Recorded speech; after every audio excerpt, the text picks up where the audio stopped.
Awesome. Fixed it. Finally.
Hey, buddy. RedFalcon?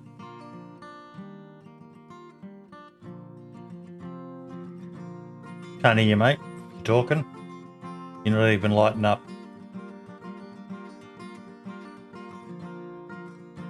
Oh, I heard a cough then. There we go.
How we all doing this morning?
And we're live in 5, 4, 3, 2, 1.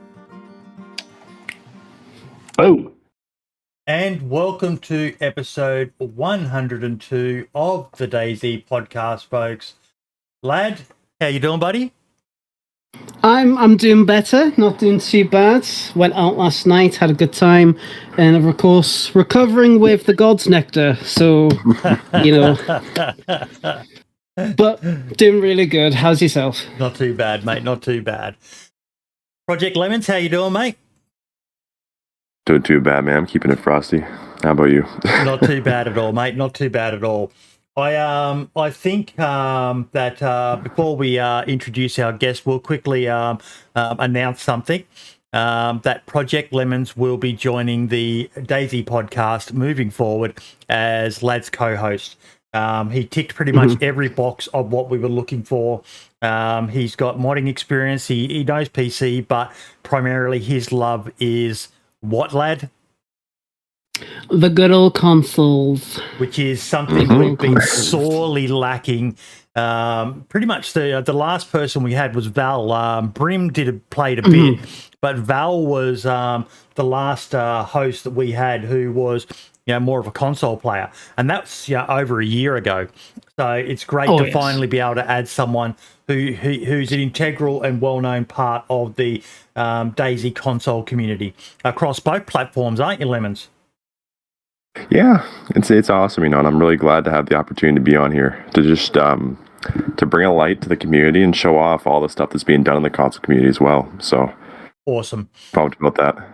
So moving forward, folks, you can expect to hear a lot more about the console side of things when we're talking about, it's something we got feedback, episodes ago, ages ago, probably even before you were on the show, Lad, that we were too PC centric, which is something that I took on board and went, yeah, we fucking are. And as we've said many times, there's no doubt more people playing on console than there is on PC these days. So, we shouldn't be ignoring such a massive part of the DayZ community. So, we've managed to rectify that, and moving forward, it's going to be a whole different vibe to each episode. So, congratulations, Project Lemons. Golf clap, everyone. Golf clap. Thank you. Yes, indeed. Projectile Mondays, Reverend saying in chat there. But the man of today's episode, the one, the only, Mr. RedFalcon in the house. How you doing, buddy? Doing good. Excited to be here for this celebratory episode. I don't know whether celebratory is the right word, but it's a pretty big episode. Shut up. It's a pretty big episode, mate. For those who don't know, today is my final episode as the main host of the podcast. As I've said, if there's occasions where I'm needed, if Lad can't make it or something like that, I may pop in here and there. I know when Mario finally finishes his animations framework, that's an episode I will definitely be coming back for, because I just love that guy and the work he's done behind the scenes to help people with so many amazing mods out there. That's one I wouldn't miss for the world. But I will be stepping back, and Lad is taking over for me as the creative director. It's a title I picked. It's a bit of a homage to Brian Hicks. Before he left the DayZ game, he was the creative director. So that's why I picked that title for you, mate. So, yeah. Okay. I did wonder. I was like, creative director. I was like, I'll take it. It's a nice fucking name. But yeah, RedFalcon, mate, first question I've got for you. The name. Yeah. Tell me about, where did your name come from, RedFalcon? So back in the day, I served in the U.S. Army in the 82nd Airborne. Oh, that's a very famous unit for those who don't know. 82nd Airborne. Yes. So the All-Americans made a big name back in World War II and have continued with fantastic service since then. Jumping out of planes, there was actually, the unit that I was in was originally a glider brigade. So they towed these giant, basically like a boxcar with wings, into the combat area, cut it loose, and then hopefully you'd make it to the ground safely. Mate, I honestly did not even know that gliders were still something used by military forces. I thought that was a tactic that hadn't been used since World War II. It was abandoned then. They brought attempts back a few times, but the unit that I was in was historically a glider unit. When I was in, it was just strictly airborne infantry. So the unit that I was in the Falcon Brigade, 325th Airborne Infantry Regiment, and I was in the 1st Battalion, which were the Red Falcons. Mm-hmm. And so when I got out, I kind of adopted that nickname, and it's carried through pretty much with everything that I've done.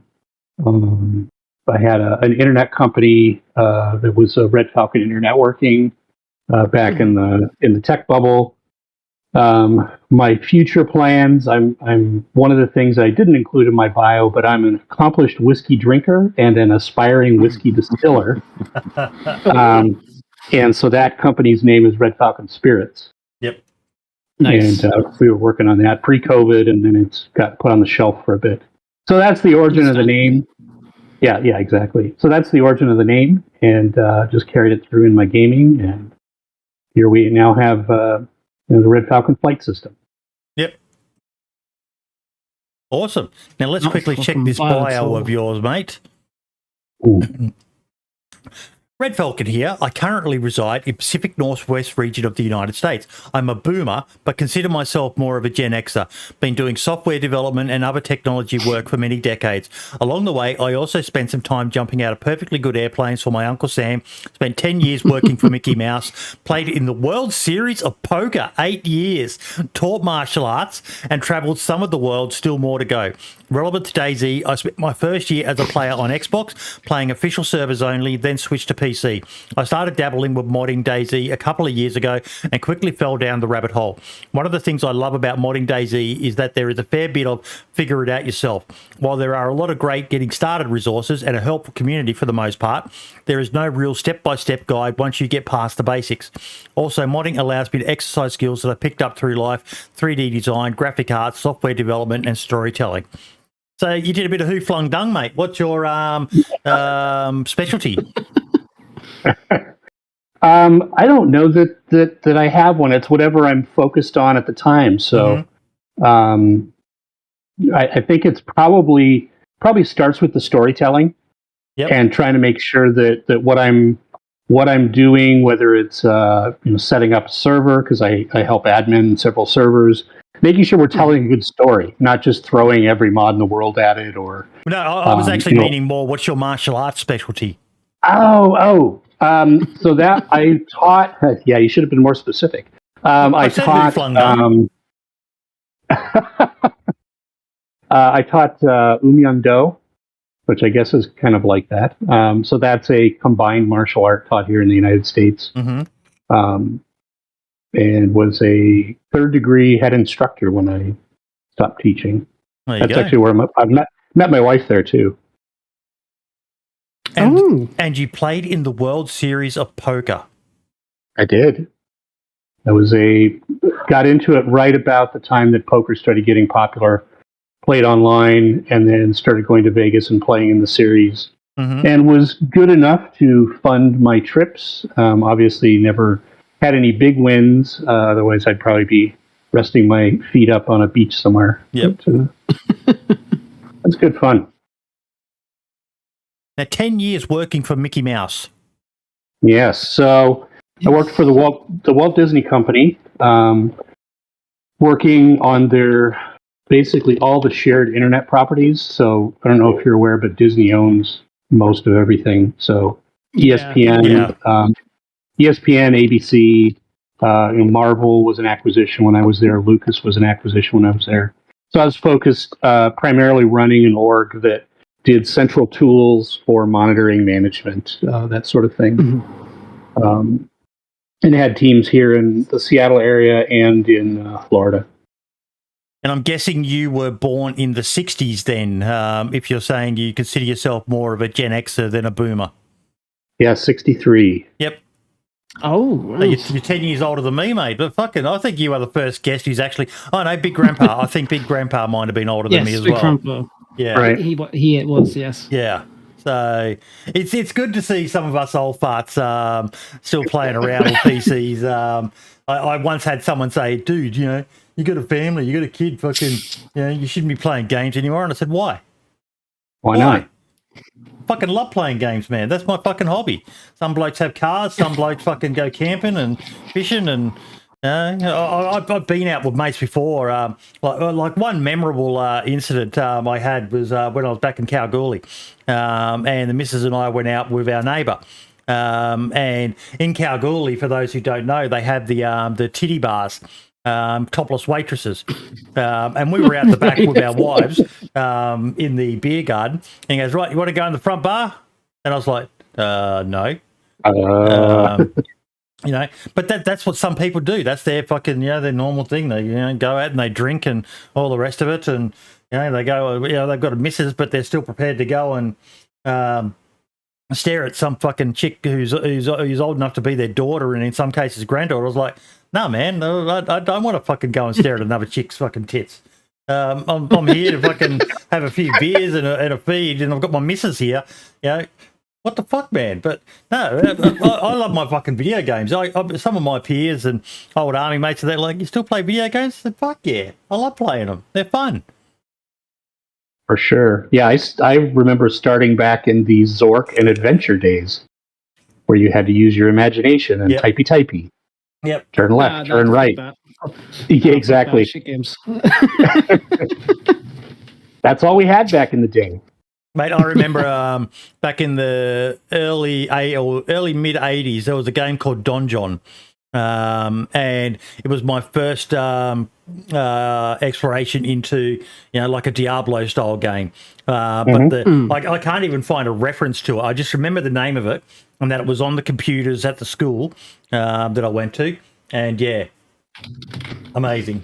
Absolutely amazing. Good old Commodore 64 and Atari 2600, and oh fuck, we're getting into the old school stuff, mate. That it is indeed. So you have made some waves with your Heli mod, mate. You really have. It is just we got a comment there in chat.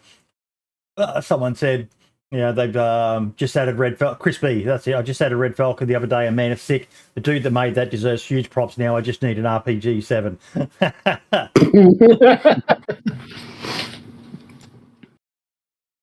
Skullspeeder, is that a line from Donjon, or is that a line from the game that you have been eaten by a grue?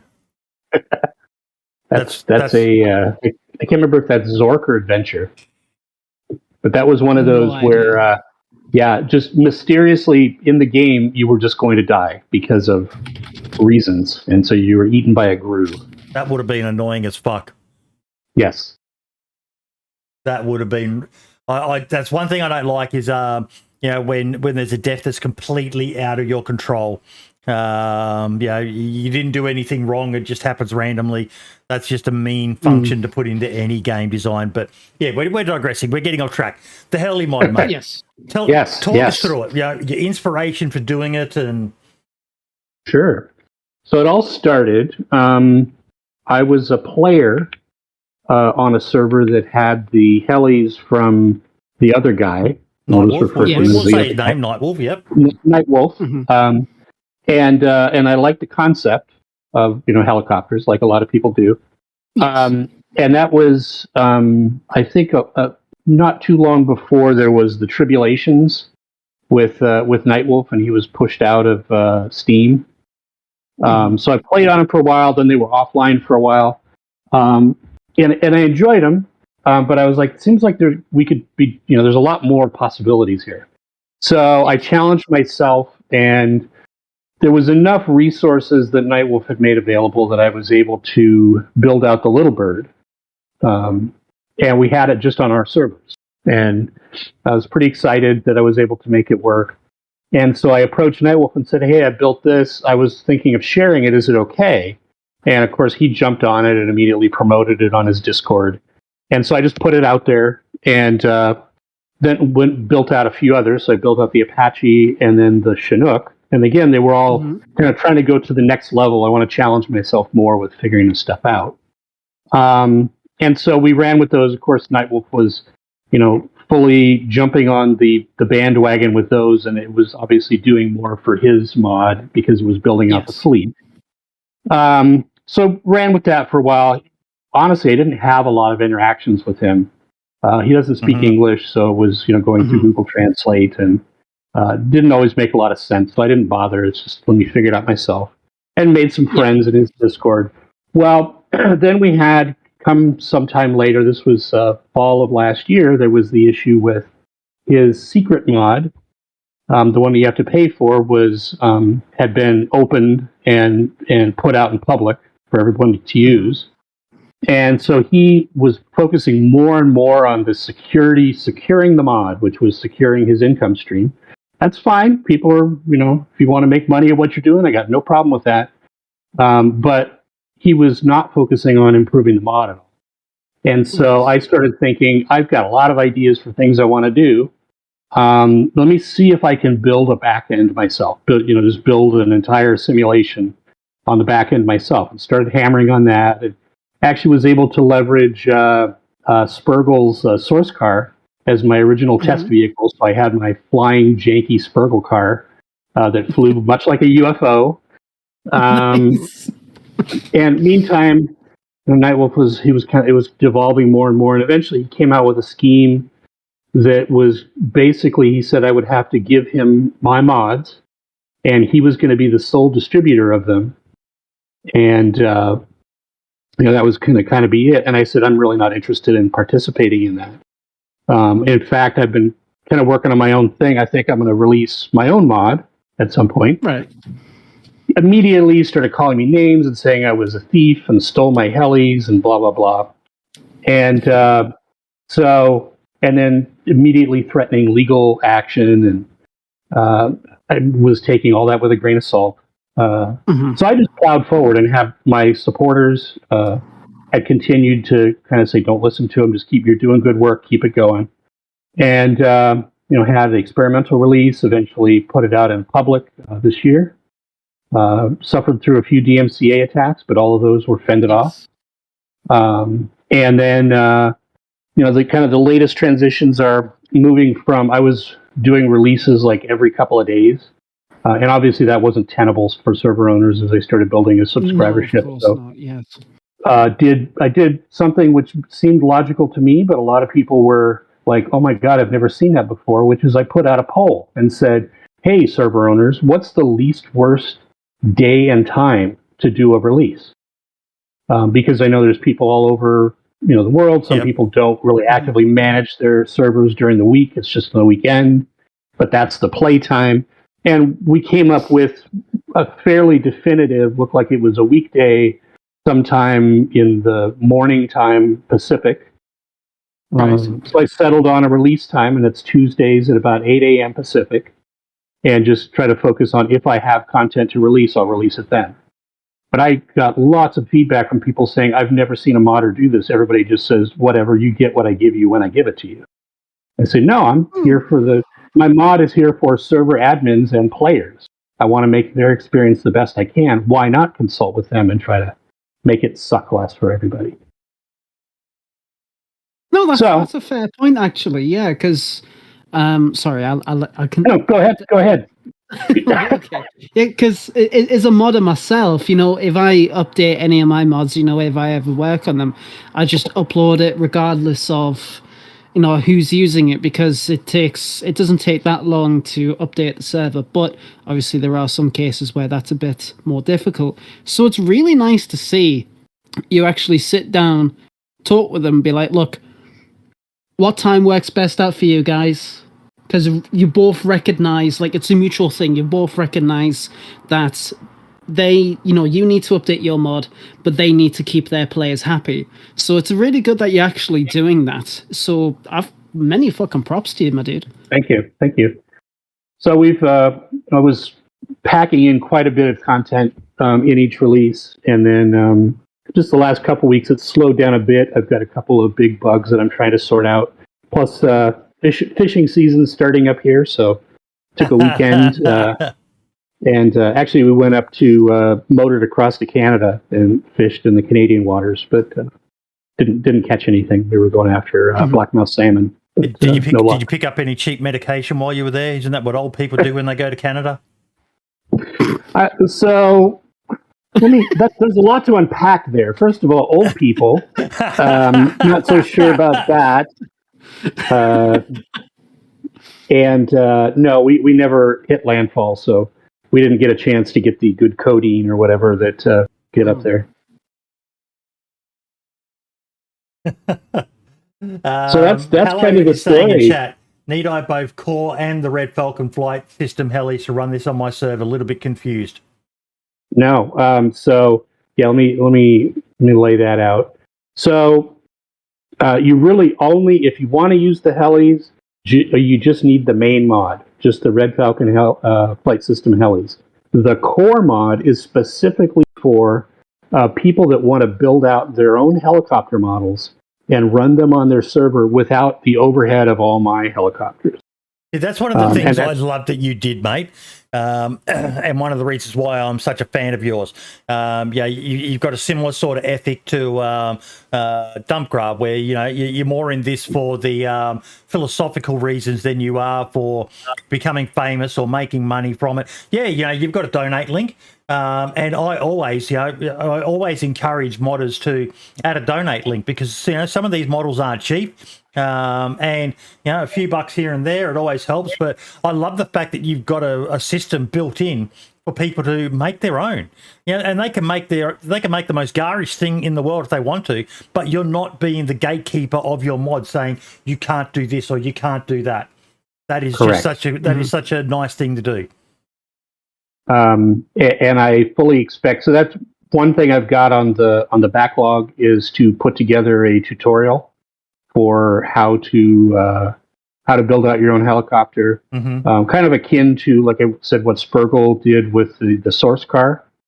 Do a kind of very simplistic helicopter model that I can just give away, with all of the little bits in there, so someone can crawl through it and understand how to build their own.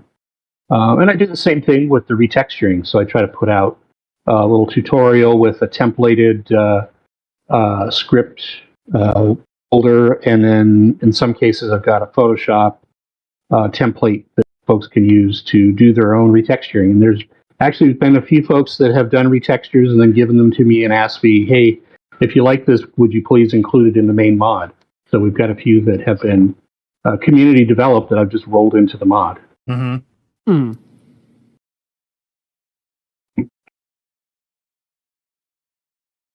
And we hit a milestone this week. We just clocked over 100,000 subscribers in Steam Workshop. Wow! I just saw that because I was going to check to see, the stats for your mod. I was very interested myself because I know you've been getting quite a lot of popularity. So fucking props to you, my dude. That's amazing. Thank you.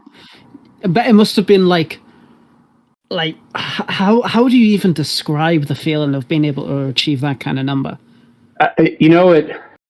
It creeps up on you. So it's when you hit like 10,000, I was like, wow, that's just astounding. And then I think when there was a big leap when the big servers put it on. So when Rearmed and Sunnyvale and some of the others added the mod, I saw a big hockey stick of growth. And then it was like 30,000. Wow. And then, one of my sidekicks said, I think you're going to hit 100,000. And it's like, no way. When did that happen? It's just unfathomable. And it really strikes me when I tell people that aren't gamers what I'm doing. The other day, my wife isn't really tuned into all the details of what I'm doing, other than, it's those damn helicopters again. And said, I've got 100,000 subscribers now. She said, wait, what? Did you say 100? I said, no, 100,000. Oh my God. I think there's about 1,100 people in Discord. And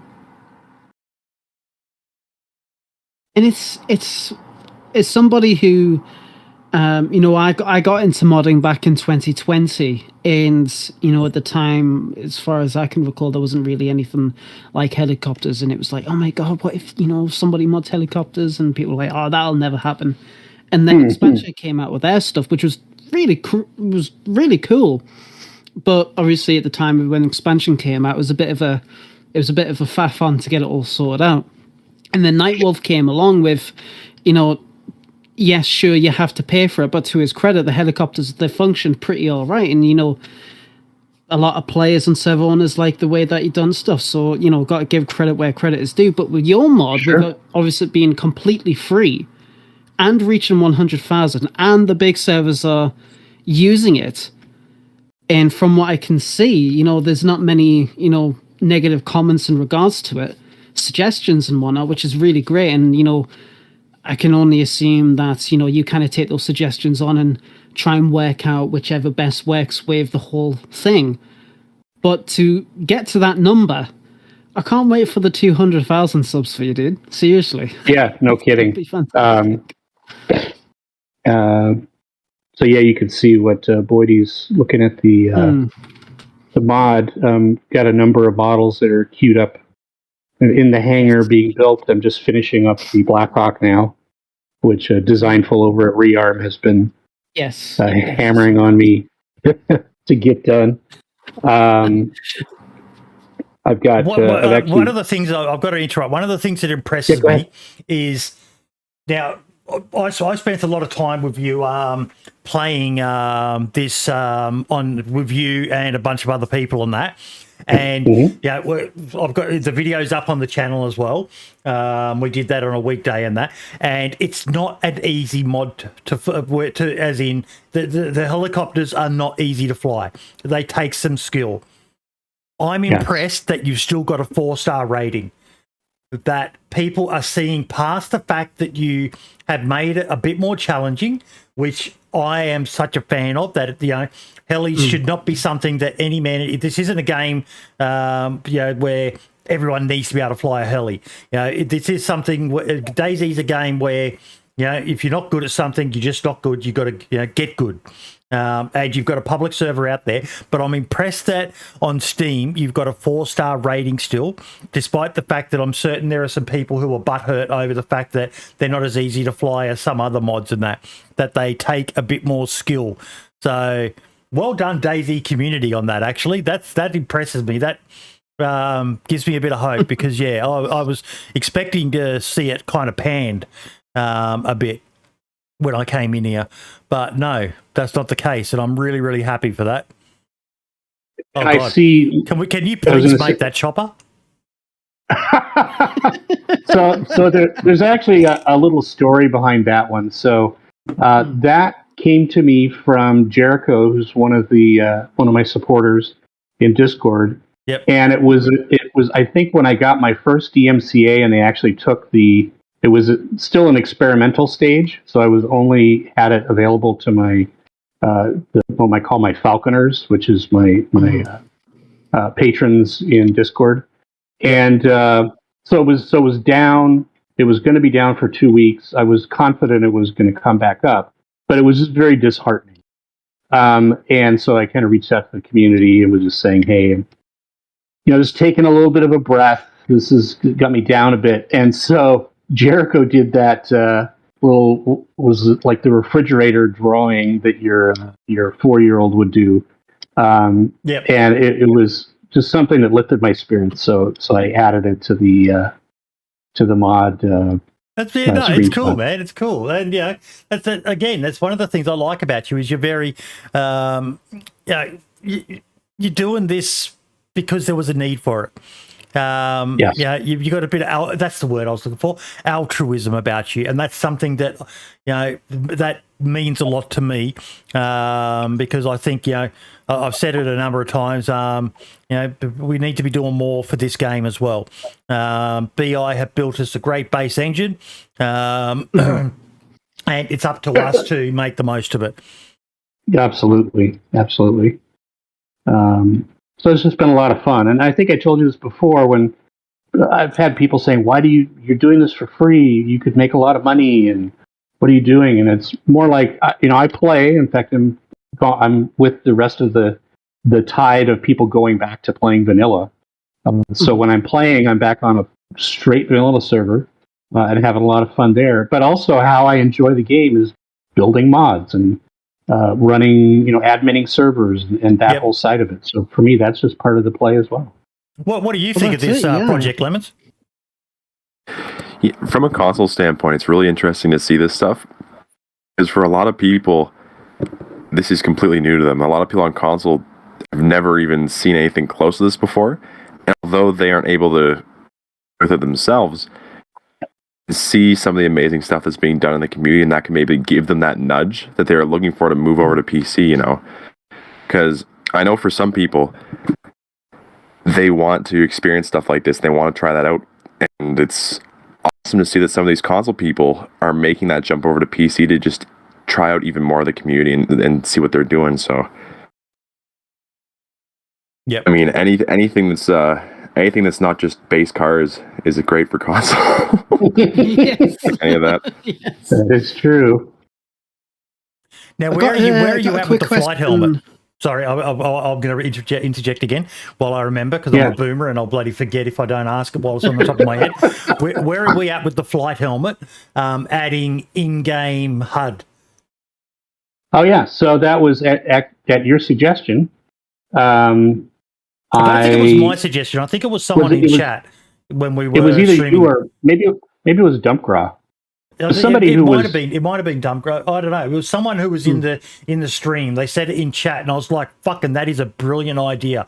Because the flight helmet, as everyone knows, is purely a cosmetic item, but to actually allow it to give you extra heads-up display by choosing to wear it, you can just keep it in the inventory of the helicopter, stick it on when you're flying, and that is just awesome. So where are you at with that? So that's actually done and dusted. So we had it's so you can see the screenshot you're on right now is the flight suit that I added, and that has a helmet. So if you're wearing that helmet or any of the vanilla flight helmets, I think there's 2 variations. There's an option where you can make it so that the heads-up display only shows when you're wearing the helmet. Yep. And so that's something that by default it's off, but server admins can turn it on if they like. And so that adds that additional element of you have to have this piece to. So what does it actually add to the display for you? If you don't have it, you don't get the heads-up display at all. You just have helicopter instruments. Yep.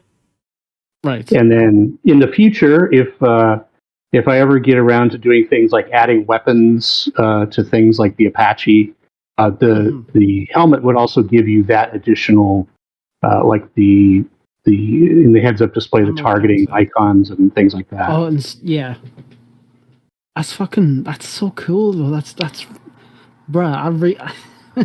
I want that. I want to use that. I do want to see how far you can go with it, because having something like that will not only be something that other people can possibly learn to implement in their own fashion, but it pushes modding to another extent, and it's always really, really cool. And if you do get the weapons on the Apache working, mate, that's gonna be that's gonna sell the mod right there. Like, yeah, sure, it's all good to get the the transport helicopters and whatnot, you and your buddies, you go and loot and that, but it would be absolutely brilliant if you could actually use your Apache to take down the hordes of infected before landing. That would be absolutely brilliant. I'm also just imagining, along with what Darkwing just said in chat as well, you're sitting in your base and you've got you're using a certain mod and you've got like tier 3 concrete walls, and you just see this Apache just rise up over the horizon and just staring at you. You're like, oh, fuck. I do have a quick question, Derleth. Yeah. So Derleth has asked in chat, might have been asked before I came in, but is there any chance you'll take on boats at some point? You have mentioned this. Yes, I have. Funny, you should actually. When I was up fishing last weekend, I was taking lots of notes because part of the important thing, other than a boat is a car on water that goes to and fro, it's how do you make it immersive? So looking at if the boat is still, there should be some motion of the ocean, as it were. So some of that rocking and rolling. So definitely on the agenda. Last night in bed. That's just getting into bed. I'm not talking about any sex or anything. Fuck's sake. I'm happy to hear that. Good for you. Derailed your train of thought, haven't I? Yes. So I do have some models lined up that I've collected along the way, and we'll definitely be looking at doing boats here probably next. Once I get, I think, past a couple of the last big challenges I have with helis, we'll slow down a little bit on those. They're going to keep moving, but then put boats together, and then not sure what else from there. Now, what's the deal with the blue, yellow, and red crates? So this was kind of a funny thing when you get into doing a lot of modding. I think you lose some of the player perspective.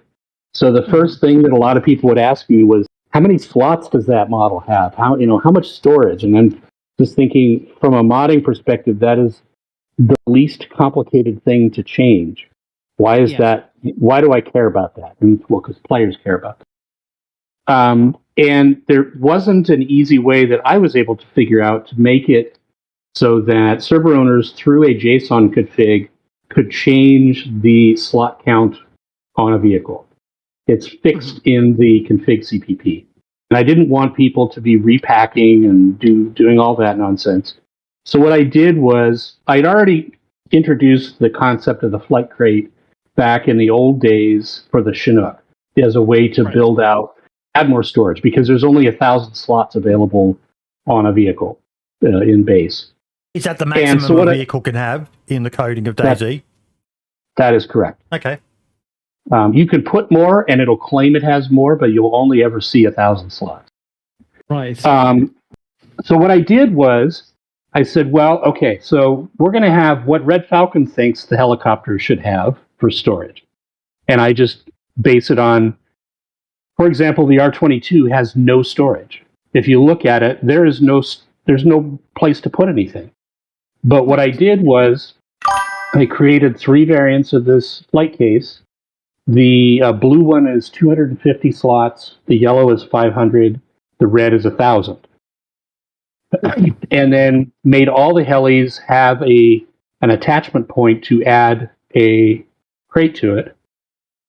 And I also made it so that if server owners want to use this to control how much storage there is, they can actually make it so the crate is not removable, and the cargo is not visible.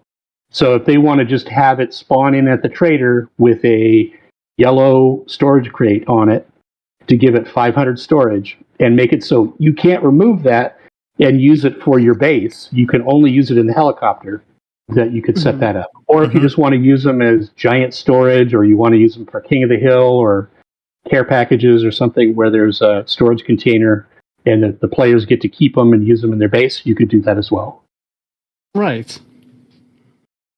That's such a unique perspective, a unique idea to actually be able to implement something like that.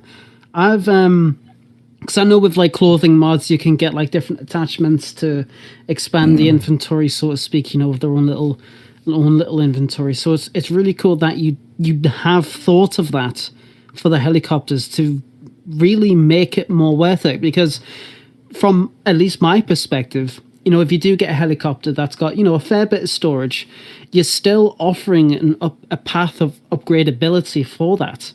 Correct. Getting a helicopter is still not end game. You can still build it up. You can still make it better. So that's really, really cool that you've decided to go through that route.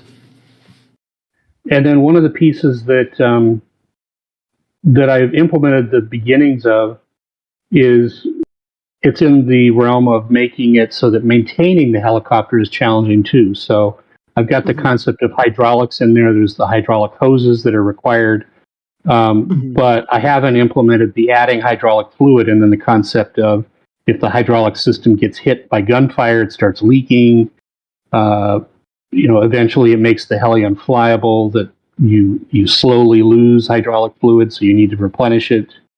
Making things like there's a wiring harness that's needed, making that craftable. So you get like some duct tape and 3 metal wires, and you can craft it into a wiring harness.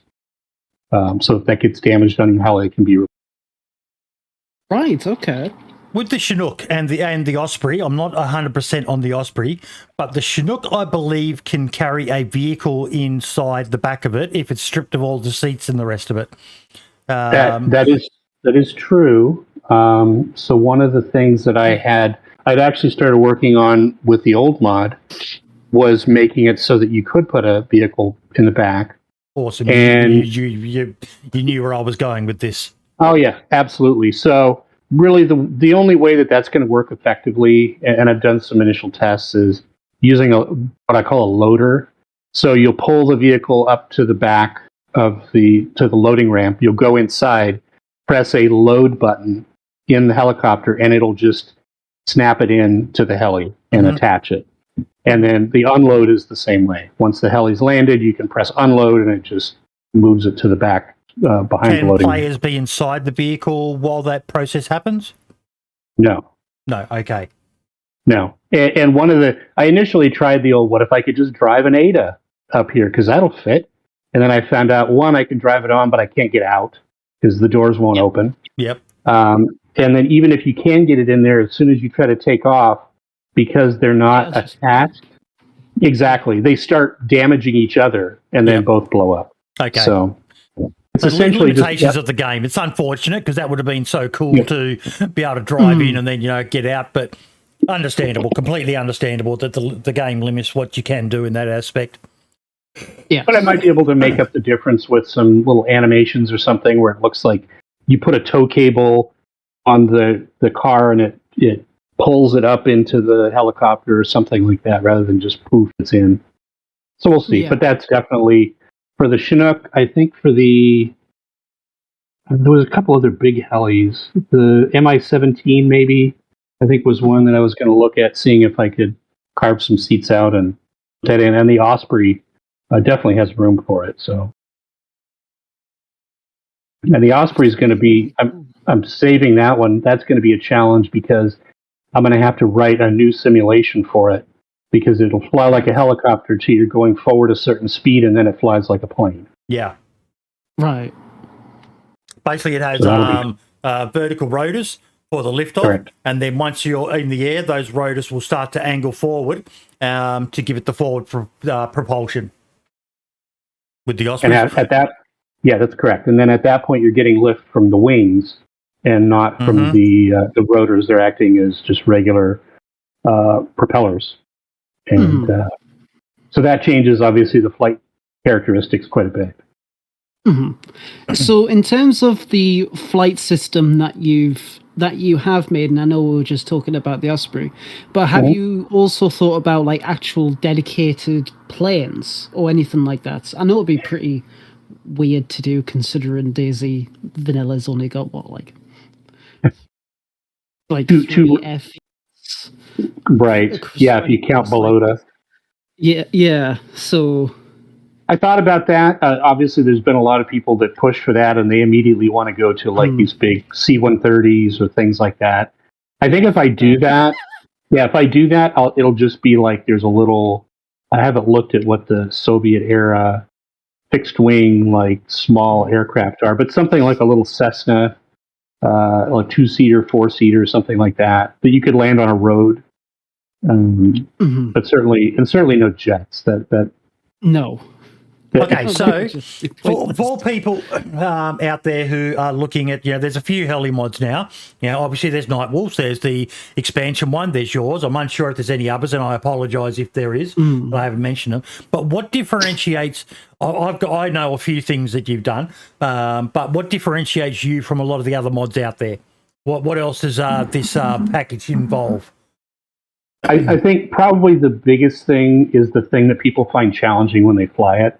And it's the fact that the collective input, and for those not familiar with how helicopters work, the collective control you could really think of like a throttle. That's not technically a correct comparison, but for the man on the street, it's like a throttle. So when you apply more collective, it's giving you more lift. When you apply less collective, you're getting less lift. On the other helicopter mods, they're doing it much like the car does with a throttle, where you push W and it gives you more throttle, but it's really just a binary, it's on or it's off. So you do a lot of key tapping. And the same thing with the braking, where you're hitting the S key and you're just kind of tapping it like tapping the brakes.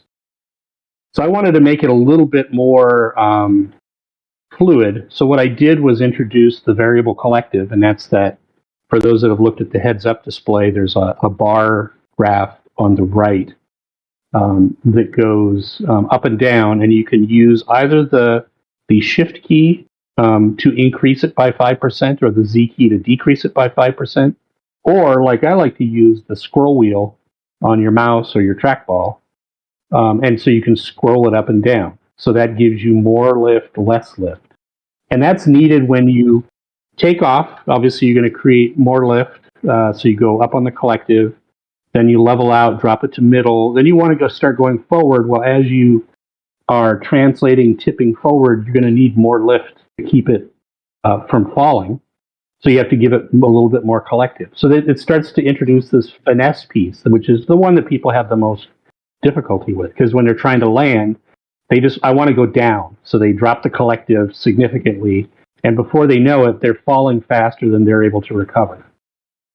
So it becomes, that's where that practice, and that's why I put up that Heli test server, so people could practice about an hour or two, and people seem to get pretty proficient at it.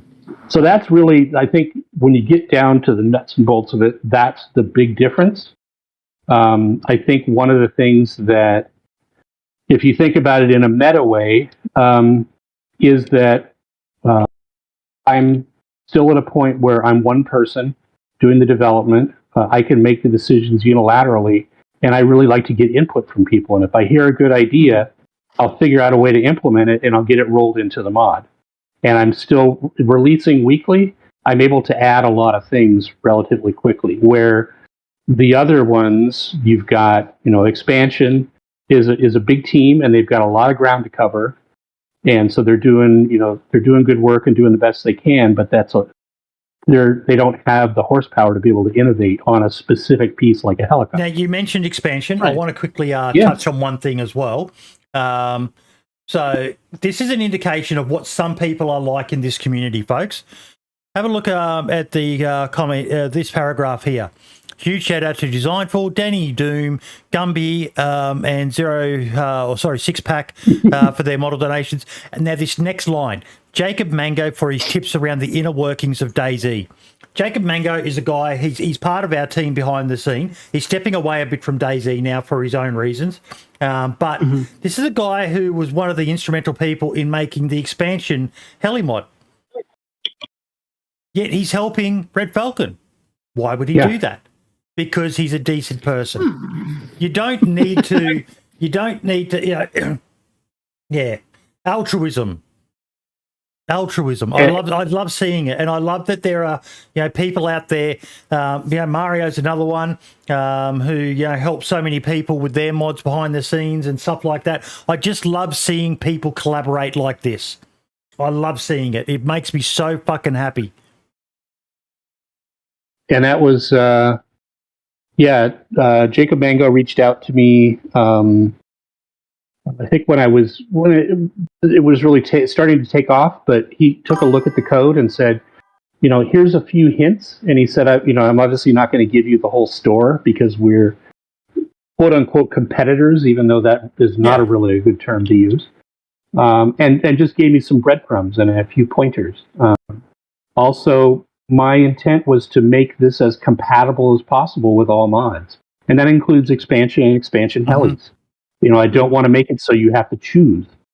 And we ran into a few bugs that Lieutenant Master over at on the expansion team. Yep, another top reached bloke. out to me and said, "Yeah, we've got I'm looking at your code. I'm seeing there's a conflict here. If you change this, I think it'll fix it." And we worked back and forth, and we're able to resolve it.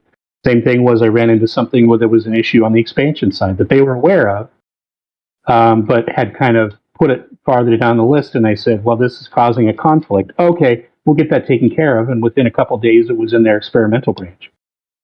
Yeah. So it's been great working with those guys, even though we're quote unquote competitors. it's a healthy competition, though. But neither of you are in it for the money, and that's the big difference. Absolutely. It's all about the players and the people using our mods. Without that, there's no point in we're just building stuff for ourselves, and that's going to not last very long. Now, I do want you to explain this paragraph. Repacking or reposting of this mod to the Steam Workshop is not allowed. Don't even bother asking because the answer will always be no. Plus, you'll get a lecture about the pointlessness of endless server repacks. Explain. Wow. Okay, that scraping sound you're hearing is me dragging my soapbox out to jump up on top of. So as we all know, and you brought up this before, there's this myth that, if you reduce the number of mods on your server by repacking them, it somehow makes it more performant. Or it makes people think, this server has less mods, except for this one 5 gig mod that's going to take me forever to download. So there's a couple of angles for this. And actually, Arrakis had probably the best bulleted list that I saw, that I think I stole from him and put somewhere else with his permission, of course. But it was, one, it doesn't increase your performance. Please stop. 2, you are doing the software equivalent of forking my code. So you're taking my code, you're putting it in your own release. If I release fixes, which I do regularly, unless you are diligent, you are going to miss out. And then you're going to have your players complaining about my crappy mod because you're running an old version of it. And that besmirches my reputation. And I don't want to have that. And you're making players re-download the same things over and over and over. Yeah. He's got a refill. Okay, so then a mod that 100,000 people have, you're going to repack it on your server and you're going to make them re-download it again. For why? For no good reason. Exactly. It's pointless. And the amount of times I've seen on the modders Discord or people talking about repacking and the benefits or the cons and that, and you can just tell, you can hear the collective groan of oh, for fuck's sake, where you have to explain to another person why repacking is just pointless. It's just ridiculous. Now, obviously, there are mods out there which say, yes, you can repack it, go ahead, it's fine. But you'll usually find that they're maybe a config type of mod or something like that. It changes something very small. And that's perfectly, oh my fucking God. Oh, we don't need to see behind the scenes. But, and it's I'm sorry, that completely threw me off. for people on Spotify, Boydie's got a green screen, and he went off to go make a cup of tea, and he just he took it down, and all you saw was his neck below, and it was like, oh God, oh no, oh God. But repacking, yes, pointless. Don't fucking do it. There we go. And actually, there's only been me and a few of my helpers regularly look to see if there are any repacks, and I've only had a few instances, and there were people that I think they were mainly in Asia, so they probably didn't read the description and didn't know. Yes. And just thought, I should repack everything. So as soon as I let them know, hey, you need to remediate this, you can't repack it. Just use my mod if you want. They immediately took them back down. So I haven't had any. Right, well, that's good.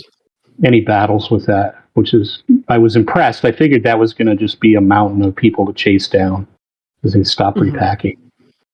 Well, that's it, yeah. One interesting question I had for you. This is backpedaling a bit, but because you've begun to get a lot of traction on your mod, have you thought of expanding your team to more people to try and get more stuff covered? I have, and that's a big leap. So I have the mechanism set up so I could do that, where I'm currently using GitHub to house the stuff. I'm actually putting together the pipeline to be able to just publish on merge and commit. But also managing engineering teams in real life. That's a pretty simple scenario. But I think it's finding the right people and the people that I trust with kind of my baby to come in and be able to take pieces of it. And hopefully, I think I've documented everything in code enough to where people can figure stuff out. But yeah, that's probably my next big step, is to actually bring in a team, and that's a great point. Just kind of, like I said, it's a leap of faith, and I have to get myself there. And the one issue too is, once you start to really get up in popularity, there's a big pressure put on you by the community to keep putting out new stuff, and it's very stressful for some people. But I know there are some people in the community who choose to still just go solo, no team and stuff. But yes, there is a big pressure to continue and keep putting out more, so having that crutch to lean on, like the rest of your team, is always really nice. Right. And I've heard some horror stories too of things that in a business world it's handled contractually, but with kind of a loose modding team, it's where someone claims, "Oh, I brought this model in, so I'm taking it with me when I leave," or "I wrote this code and you can't have it now." Where then I wind up having to have a fairly rigid, "Hey, you have to agree to this," or essentially sign this contract saying all the work you do goes into the mod, and the mod won't be monetized other than through donations, and I retain full ownership unless I hand it off to someone else. Whenever something's of a casual nature, there's always complication. Like, even look at with the podcast. It's I've assumed all financial responsibility for it. I cover all the debts and everything. Whenever there's costs to be incurred, pretty much to my memory, I may be wrong, but I don't think I've ever asked anyone to contribute to it, because it's unfair. It's a casual thing that we do. But do we go to that next step and incorporate and all the rest of it? I really don't want to have to do that. I just want to keep it nice and casual, and it has its own inherent issues. But it's an awkward point when you look at the troubles expansion had. With so many people involved in it. We're going to be talking about something similar later on in the podcast as well, but. It's sometimes there's a simplicity to just being a sole operator, isn't there, Falcon? Yeah, absolutely. And that, as we were talking about this, I was thinking one of the things I learned in contract negotiation and putting together kind of an inception contract with people you're going to work with is plan how you're going to break up. So it's kind of like when you're proposing, also put together the plan for how you're going to get divorced. Because you want to plan that when everybody's in a happy place and not when everybody's grumpy at each other. Yes. That's start pointing fingers and it gets in the... Yeah, well, that's one thing I've been lucky with. I've had some amazing people work with me that, we've had no drama queens, nothing like that. It's just been pretty much just good vibes. Just people who love DayZ and want to... try to have one little place to showcase it. And I love knowing that there's modders out there that are creating little communities and all the rest of it, where it's all just about advancing DayZ. And people like, Jacob reaching out to you. I know Daone does a lot of stuff with people. Dumpgra's always helping people. There's Scale Speed is always helping people over in the console side of things. And Don Sibley and who else is there, Lemons, on the console side? Well, Goblin. That's a big one. Sorry, Half Goblin, yep. Yes, of course. Goblin and Peasant and a few people. Yeah, and it makes me happy to see that. So many people out there, and even on the content creator side of it, one person who I'm just so fucking impressed with of late is Happy Bombs. He's just doing so much for the community with his servers, with his and I'm so happy to see his stream just growing and growing and growing, and I think he's going to be massive. I think he's going to be 1,000 plus viewers. Not too far from the future, and not needing raids to do that either, because the guy's he's all heart and so professional as well. One thing I'm curious about too is if he'll make the choice to tap into the console community, because like you were saying, there's a lot of players that play on console, and it's booming. There's so many people that are like across PlayStation, Xbox. There's so many people, and they have like limitless opportunities. But it's just getting the right person to actually organize something like that and have the event. And also the fact that we're very limited with our staffing tools. Like, we can't just teleport to players. We can't use like we can't no clip any of that stuff. Yeah. If we want to teleport, it's really janky. We actually have to go into the spawnable types or the player spawns config. Actually have to set a specific spawn, restart the server, have you spawn there, and then change it back to the default. Like, it's not worth it. You'd just be better off driving there. A lot of servers will just have a specific car, and they just call it the admin car. Like the white Ada, that's the admin car. So just watch out, because the admin's usually in that one. Because you can't do any of that stuff on console. There's no bin tools, really. Just like one of the other players. Is that not something that, I know you probably wouldn't be able to do it actually on the console itself, but is that not something that someone could make a mod or an app for with you could have on your PC and use that to... It's hard. There's a few people like Law's Kill Feed, or Eden Law. He does a good job with that, and he's made a bot that does a lot of staffing. So it makes everything really straightforward, and it'll send you messages about build logs or if players are doing anything that may be a bit shady. But there's nothing that we can really do in regards to actual physical moderation. So we can't like modify players' inventories. We can't look at what they have. We need to hold this thought. I think this is an episode idea for you for the future, lad, to talk more about the console, the lack of admin tools. That's genuinely surprised me. I wasn't aware that they had so little control. That's reminds us of the alpha days. Yeah, well, yeah, and I'm surprised that there's no interface that you could have a laptop next to you or whatever, and be able to use that to control a bit. But wow, we'll get to that at some other day, definitely. So what else have you got on the on the chopping block there, RedFalcon? What else are you working on? Let's see. So, we've got all things helicopters, obviously. I'm doing some commission work for somebody that wanted a custom heli for their server. So I'm doing that. I'm working on some weapons for someone that's commission work, doing a SCAR with a grenade launcher underneath. So that's got some interesting animation challenges. So that'll be fun. And then, I'm really looking for things to push my depth of knowledge in DayZ further. So looking at doing some sort of capture the flag type mod. I think I saw there was the one that was used for an event. It was like a whole map capture the flag, but looking for something a little bit smaller where you can just put the configure where the flags are, configure the registration desk, the holding pens for players, and then it starts. Something simple that way. Obviously, the boats are another mod that's probably going to be coming up. That's going to be pretty significant.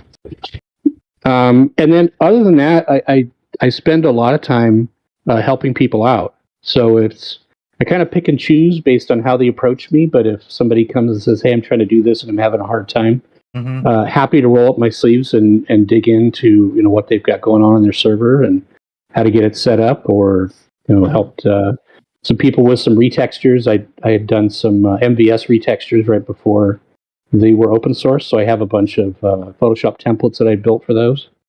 So sharing those with folks so that if they want to go do retexturing, but they're relatively new to it, it's like, well, here's a leg up, and you can kind of see what I did, and then you can do that for other textures you want to do. Yes. And then I think for me in general, one of the next steps, so like Lemon brought up with the building a team. So that's going to be a big step, and that will have to happen at some point. And probably an interim step is going to be doing collabs with folks. So definitely want to do a craftable heli, similar to there was the trolley cart that Spurgle did that I think he's interested in doing one for the heli mod. I'll probably do one. I was going to try to work with Dino to do. I really love some of the approaches he takes to craftable stuff. So, do some collab with him. I've also was invited to build a standalone heli for Deer Isle, which I've been working on. Yes. So I'm hoping to get that in with his next major release, and that'll be a single seat, open cockpit helicopter you can use to scoot around Deer Isle. Mm-hmm. And then doing some kind of interest. It'll be a little bit different than my main mod, but it will work. You'll be able to have both on your server if you want. And then for storage, you can use like a wooden crate or a sea chest, and it'll basically bungee it to underneath the seat, so you can add some storage if you want. So that's kind of a fun thing too. And then we'll see next. I've got kind of a bunch of half-started projects, some additional buildings. I found some neat models that look very DayZ for some new barns. To put those out there for people to be able to kind of spice up their map. Mm-hmm. And then it's interesting, with the talk of console, that sounds like that would be an interesting challenge to dive into, to look at with the config options available, what kind of things could be done. Yeah, and kind of banging my head against that thereof. I think if you made an admin app or tool for console players, they would literally point you as the new Lord and Savior. Well, we'll see. Yeah, but I definitely started on console. That was my first year of DayZ was on Xbox, playing on official, and kind of learn. When I have people come on my server and they've been playing DayZ for 100 hours, and they immediately, I want to build a base, and how do I get a heli, and where's all the good guns? And I'm thinking of how many weeks I spent where just rotating through lives on Xbox where I was only alive for 2 hours and then starved or was beaten to death or something like that. Oh, no. And and that struggle, it was Untitled.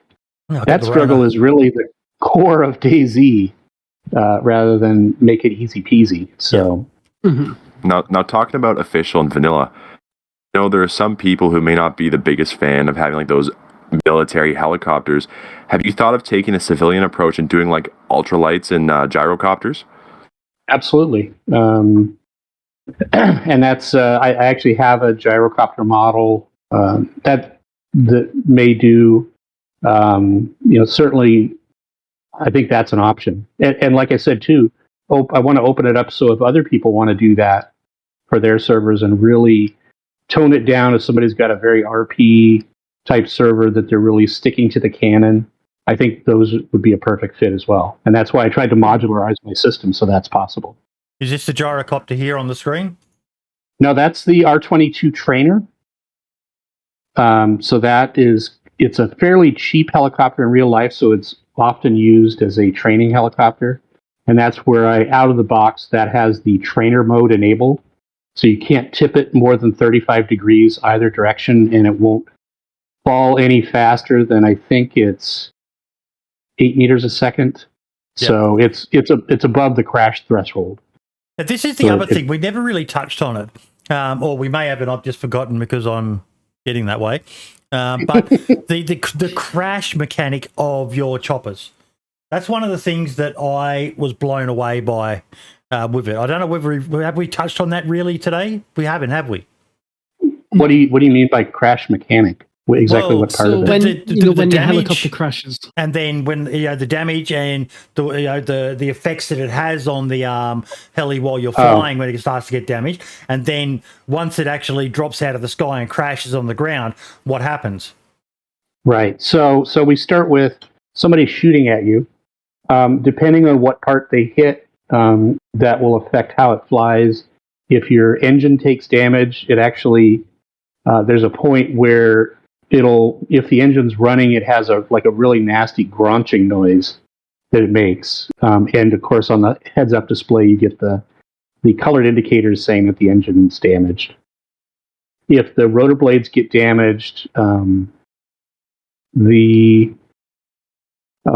actually it'll stop. It'll make it so it's not flyable, but the main rotor will actually turn to a bent shape, so it changes the way it looks. Same thing with the tail rotor.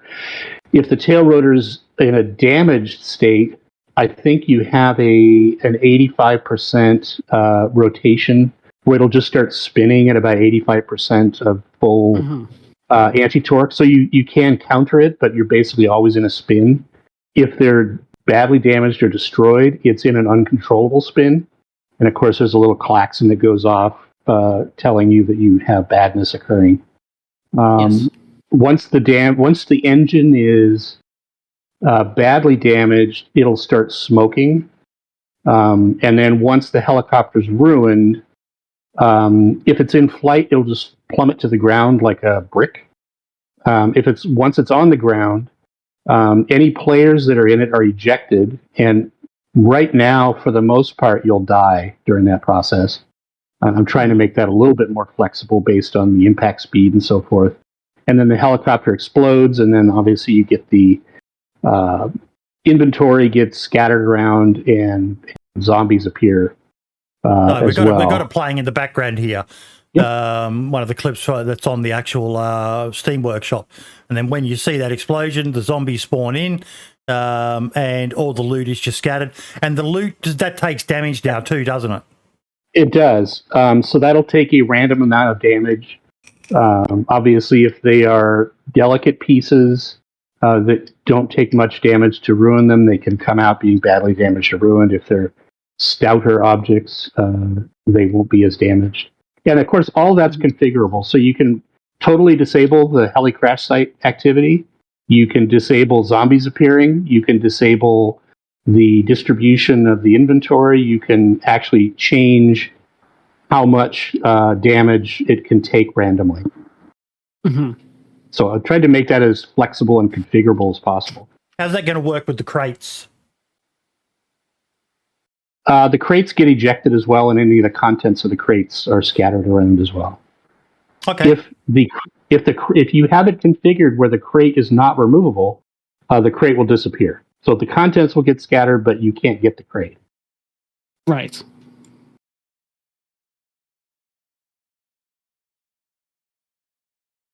Awesome, mate. And then I'm astounded by what you're doing. And the other piece, like I said, kind of with the boats and thinking about the subtle motions, the sound was important too. So that's something where the helicopters are significantly different, like the KA-26, which is a rotary piston engine. I went and did a bunch of research and assembled some sounds to craft the startup, the engine run, and the shutdown. And it sounds like Uncle Joe's tractor, because that's what in real life they sound like. Mm-hmm.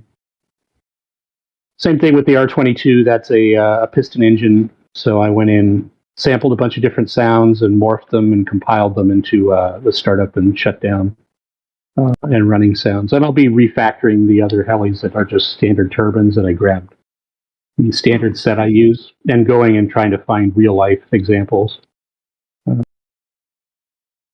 One question for you, Red, that someone said in the chat is, could he add a delay for the infected to show up, or at least spawn a bigger radius around the crashed heli? So the delay, I could add, I haven't. The radius is completely configurable right now. Right. Okay. So you can do a minimum and maximum radius for both the loot spawn and the infected, and the number of infected. The other thing as well to be aware of is, yes, there could be a case where someone is griefing. They can see a chopper inside a base or something like that and shooting at it. But for the most part, it's going to be people shooting at a chopper that's flying in the sky, and that chopper is going to spear in and crash somewhere, most likely not near them. So they're not actually going to see the infected spawn in. I imagine, Johnny, you're coming more from a bit of an immersion factor sort of thing. So once that event happens, then the infected will do their usual, like they do at the already in the game crash events, and the infected can be scattered, I think up to about 100 meters around the chopper in each direction. So yeah, it looks a bit janky when it happens immediately and you're so close looking at it. But for the in-game aspect of it, you're probably not going to notice it too often. That's correct, and that you see that too if you're in an admin mode, flying around a server, and you've got dynamic spawns of zombies. If you were walking, you would have never seen that occur because that happened long before you got there. But if you're flying in no clip and suddenly teleport right into the middle of a spot where zombies spawn, all of a sudden they start popping up everywhere, and it looks very unnatural. Well, that's it, yeah. Mm-hmm. Overall, absolutely. Because you've really nailed down on this mechanic for helicopters, have you thought of experimenting with the idea of doing that for other things like vehicles? So when you crash a car, it turns into the appropriate wreck for it, and then you have loot spawn around it that was inside the storage for it. I hadn't thought about it until this moment. Okay, but there you go. That does sound like fun. Yeah. That does sound like fun. That would be it would be interesting if I crashed my Ada going 100, turn and then having the loot spawn around it. Yes, it's just that immersion. Yeah. The other thing with that would be awesome actually. With the zombie spawns that I thought about was rather than just spawning, and you can configure what zombies appear in your config. So if you want to have specific ones, you can add those. If you've added additional mods with different kinds of creatures, you could have bears and wolves appear if you want to. But one of the things I thought about too was what if the occupants of the helicopter that died in the crash become zombies themselves, and their gear is on those zombies. If that is doable, that would be pretty cool. But also, you've got to take into account the law, where apparently it's not 100%, but the overwhelming conjecture for the law is that the survivors are immune to the infected virus. Gotcha. I think in this case, though, having that feature would be brilliant, because I know with the infected models, the ones that the items that can be attached is the hats or helmets, the vests, and the backpack. I don't think they have slots for weapons or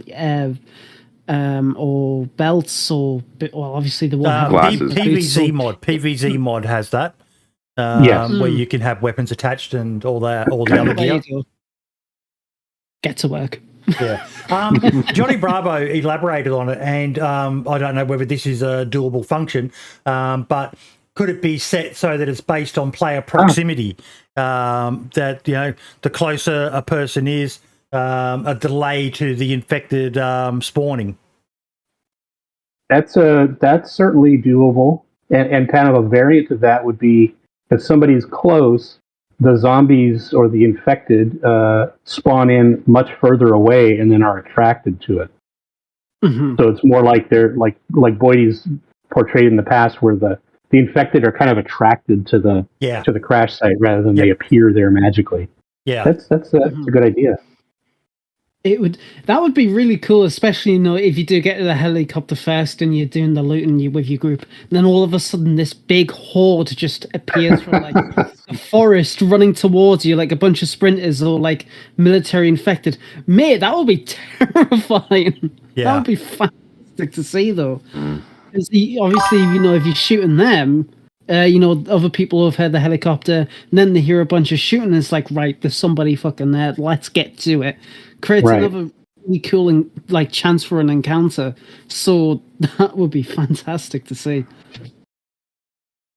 Mate, is there anything else you want to share with us before we start moving on to the rest of the agenda? I think we've run the gamut of stuff that I'm working on, stuff that I've done. Actually, come out of this with a few good ideas. And like I said, I'm always, other than make easier, make not go down faster. Some of those simple things. I really like some of these creative ideas. So that's pretty exciting. So other than that, no, I'm just excited about the community. I'm definitely feeling some positive momentum. I know we went through, a few rough times in the last couple of months with folks in the modder community and so forth, and some folks departing. But I'm positive about the future of modding for DayZ and where things are going. Yes. Just want to keep that positive energy going. Exactly. You got to keep it going. You got to keep innovating, and the most important thing is you got to keep being helpful to other people. You can't shut what you're doing, obviously not specific to yourself, but you can't shut what you're doing away. It's only me that needs to know how to do things. It's like, if somebody wants to implement their own different thing, like Jacob Mango done for you, give them some tips, help them out a little bit. That's something that the community needs a lot more, but it is going that direction, and it has been for a while. So it's really fantastic to see. I agree wholeheartedly. Okay, I saw a very, very interesting video on YouTube made by a mate of mine, and I was blown away by what he had done. Talk about prestige here, folks. And he made real-life versions of the in-game EpiPen, Toxic Cure, and Morphine. Now, I'm not going to show you the full video. You can see the little screen thing going there. I'll share the link to it in chat. But some people are clever. He used a 3D printer and had some stickers custom made. But I was blown away by this. Absolutely blown away. There's a link to the video. Add it to your watch later list. But for those who want to see them, there you go. And the great thing about them is that they actually function like pens. The lids come up and you could write with them. It's so cool. It's fantastic. And he made this little display box for them as well. And, unbelievable.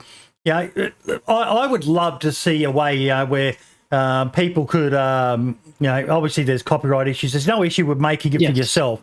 But, that would be so cool to see, on the actual BI store or something like that you could buy them and had them, buy a set in a little gift box or something like that. And, because there's, I think, like Luke's saying in chat, shut up and take my money. For those of us who are fans of the game, something like that'd be so cool. And he even in game set them down in game next to items, and then took measurements to work out their approximate IRL size. I think he used like cans of beans or something like that. He did, yes. It's a great video to watch. It's not really DayZ focused, gameplay wise and that. But he shows you how he designed them using whatever this program is, Ultimaker and stuff like that. And it was just absolutely awesome to see. So please go over, chuck him a sub as well. He deserves a lot more subs. We need to get this guy to 1,000 so he can start to get monetized. But he's got some good content on his channel as well. And he's obviously a DayZ fan as well, folks, to go and make these items IRL. So absolutely phenomenal. It is great because, as you said, for quite some time we've been a huge advocate for more merchandise for DayZ, like little figures or like items from the game. So it's really cool that Prestige went out of his way to make these. And in the video, he actually said that he did originally intend to give these away for the 100th episode, but he wasn't able to. So that was it was unfortunate to see. Oh, mate, but the they would fact have been that a he cool still price. went ahead. Oh, but he still made them. Yeah. And he still, he still showcased, he showed the full process. And it's like, it's so cool. It's fucking great. I would gladly pay this guy for everything, shipping, even a little bit of an extra tip just to have them. I would love to do that. I mean, like, what be I don't know. Forget I said anything, DayZ team, if you're watching this. Shh. It's our little secret. This topic never happened. Scotty, we'll send you a set. Just don't tell anyone. But yeah. But I would absolutely amazing. Definitely recommend. Give Prestige a watch.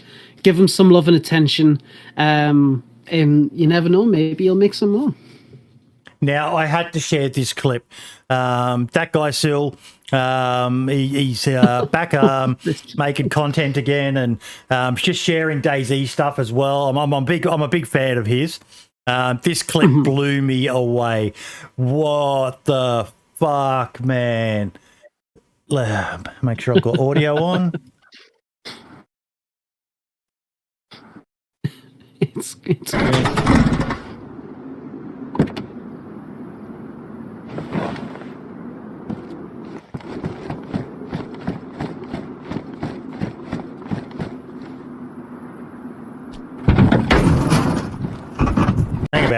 Sorry, guys, I didn't have that on big screen.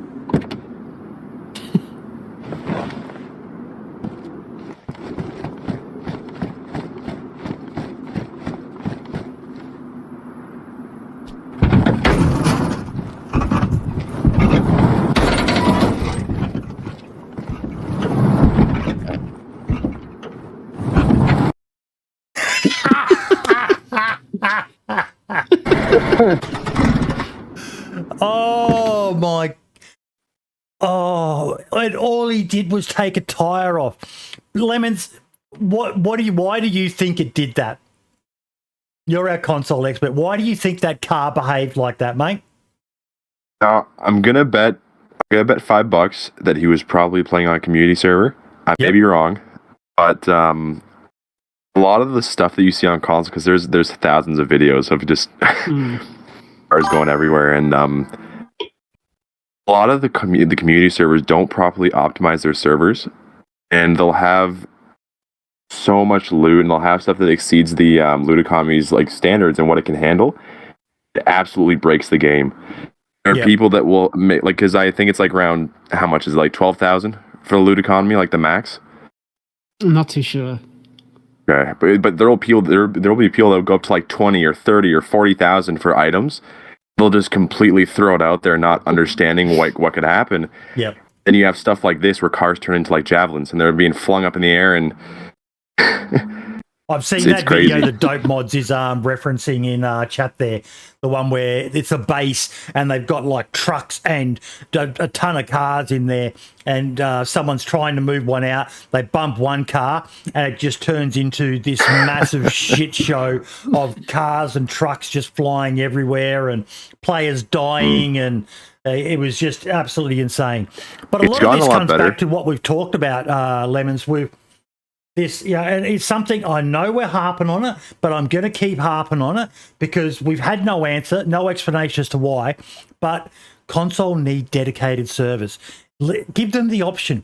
If people want to throw money at fucking Nitrado or maybe another company, but if they want to do that, let them. I don't understand why it's not an option. Would that'd have to fix this issue. One thing too is, yeah, I mean, it would be, and because the way Nitrado does it is they base their hardware off of what the player wants in regards to their slot count. So if you have a 10 slot, you're not going to have anything near you having a 50 slot. It's completely different. So you've got a lot less resources that you're working with, which can cause stuff like this to happen, because DayZ's a big game and it has a lot of physics simulation that goes on in it, and it requires a lot of power to make sure that all goes smoothly. So you'll get lagging, you'll get hiccups, and you could get a lot of issues if you don't have the appropriate hardware to run that. So it'd be nice. And can technically do it. Like you could, if you call them and you get the right person and you ask them formally, imagine you could work something out with them in that sense, but they should make it more streamlined because a lot of people don't know how to do any of that. You know, a lot of these people are new to the community. They're new to the whole thing of making servers. They just want to have one up for their buddies to play on, you know. It's a lot of the servers on Xbox. It's just one guy, he has a group of friends and he wants to throw up a server on Chinoris just to play with his buddies, you know. Yeah. That's the issue. It's not streamlined enough on Nitrado where anyone who's new can just understand it and go with it, you know? Yep. And I will say they've done a good job, though, because they've made it very easy. Like, I'm not sure if Scale Spear's in the chat still, but he's done a lot of tutorials as well for using Nitrado. They've really made it very straightforward. Like, there's literally a window, like a little HUD where you can go in there and actually change certain things from the NZST file, and all you have to do is click save changes, and it's instantly put out there. Right. And it's nice too because given us that tool because we don't really have access to the NZST, they've allowed us to use something similar to at least get some of that functionality. So we're not ever going to have full access to it. I know they're trying and they're giving us alternatives for it. Yep. We're never going to have that full accessibility that you have on PC. And in some circumstances, it's not really Bohemia's fault because there are some issues with Microsoft and with Sony when it comes to modding it from third parties. Yes. And they are not a fan of that. And it's a big problem too because with their last gen consoles like the PS3 and the Xbox 360, their modding was rampant. You know, if you went into a Call of Duty lobby, watch a 30-second video and you'd get a full mod menu. You'd have like no clip, you'd have aimbot and all that stuff, and it was terrible. Oh, so they really cracked down on it with their next gen consoles, and unfortunately, not only did that screw over all of the people who were doing it maliciously, it also destroyed the opportunity for anyone who wanted to actually mod for the better of their games. Yep. Oh. Trying though, they've in the short year that they've put out a few updates, they've done a lot of stuff, and My Map Zagoria on console wouldn't have been possible if it wasn't for the stuff they put out recently. So yes, they're working hard in that sense because they don't have to do any of this. You know, they could just throw their hands up and say, "You got it." You know, that's all you get. You don't have to do any of this for you. They're trying to do more. They're trying to at least give us something close to PC. It's never going to be the same. They're trying to compensate for that blank space.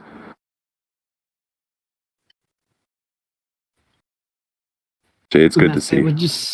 We need more improvements on that aspect, but you know, from the sounds of it and from the way things are looking, it'll eventually be getting there. It'll eventually get there. For sure. Can't wait to see what you guys. Slow and steady wins the race, you know. That's it. Yeah, that's it. You gotta have patience for this kind of stuff, but it'll eventually get there, which is something that I think will benefit everybody in the community. One thing I was thinking about too, and this is going back to the last episode, with how Arma does their community spotlight and having the community DLCs, is if someone actually reached out and tried to have a formal discussion with Bohemia, to have something like that for DayZ. You know, it may not have to be every single person, but if one group of very dedicated modders and very good people that have a good background made an appropriate pitch to Bohemia, yeah, I don't see why they wouldn't potentially pursue that, you know. And there would have to be discussions with Microsoft and Sony in regards to their licensing for that. It could, and I say could very, very loosely, be possible in that sense. I'd say if there was any way games on console, pardon me, that have DLC. So, as you said, you know, if it's a well-made one, why couldn't there be a DayZ one? Exactly, and the big issue too is a lot of maps and a lot of mods on PC use third-party assets that may not be commercially licensed. Yeah, they can't use it for full DLC. So if someone was to bring a map to console and it has anything wrong, they could get into a lot of legal trouble. That's a really good point. Something not only them, but Bohemia and Microsoft could all get in trouble from that. So they really have to be careful what gets put through, and that's why if there's music, involved as well, and stuff like that. It's horrible. And like the models, you know, because I know some maps do, or some not even maps, but just some mods utilize models that may have been sourced from a video game or sourced from something where it wasn't properly agreed upon to use it. So that could really be a big issue, you know. Well, that's it, yeah. But it is interesting we're talking about this, because that kind of leads into the next topic that we have next. Yep. That's Boyd, do you wanna discuss the So I got a email. Let me just find it.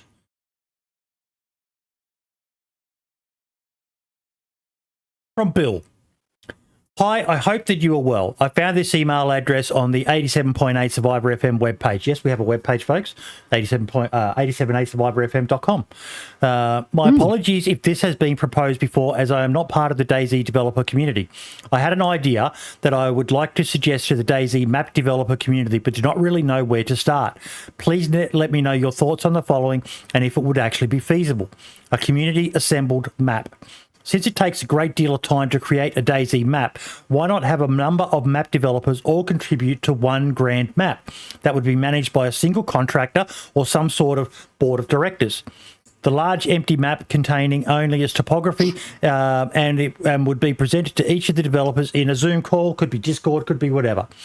The map would be parceled out to the designers who would wish to contribute. Each person would stake a claim to certain areas of the map. More senior developers could work on large cities and the junior developers could work on military bases, smaller towns and villages.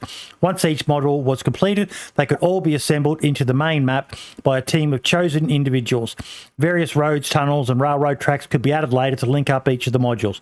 If possible, this procedure would not only save time on map development, but would be a fun team event and provide for the same sort of variety seen in the real world. If successful, this could be done on a yearly basis, having a fun new map for DayZ players to look forward to each year. Many thanks, Bill. Now, I shared this with the hosts and that, and DOJ reminded me that he'd actually said a suggestion similar to this some time back as well. And I you guys know what I'm like. I love collabs. I think that would be a great idea. It's got some challenges.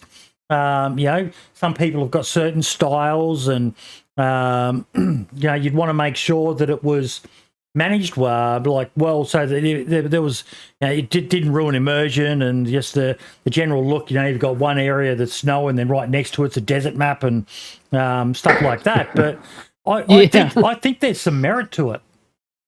And I've seen it executed before. We did something similar. And I've did something similar before on Gary's mod. That's a big Steam game for a lot of people who are playing on console. But, we had worked with a group of people, and we had set up a map in the Hammer editor, and we got a bunch of people to come in, make their own sections for the map, so that it was on a smaller scale, of course, so it wasn't as big as what we'd be doing for DayZ. We got a bunch of people together. It was for like a role play server, and we just got each section divvied up, and each person did, and it was amazing. Like, it went so well. There were so many people having just a fun time and expressing their creativity for it. Only issue I would see if they tried that is there would be a conflict of interest. You know, there could be some people who have one vision, other people have another, and like you were saying, with the snow on one side and the desert on the other. Yeah. Plus, it comes back to what RedFalcon talked about before, with you know, people who contribute assets to it, and if they left the project, would they want to take their assets that they contributed? And you know, there's Dumpgrass said in chat, you know, it's a terrible idea. Everyone 100% have to agree. Any contributions would be the maps and that alone. No taking it or claiming assets as personal stuff. It'd be very hard to do, but it is possible. I don't think it's a terrible idea. Like Falcon said, it's getting the right people. Yeah. It's getting the right people for it, you know, because you can't just get any person off the street who makes mapping. You have to make people that will actually work with each other and collaborate and be happy to work with each other, you know.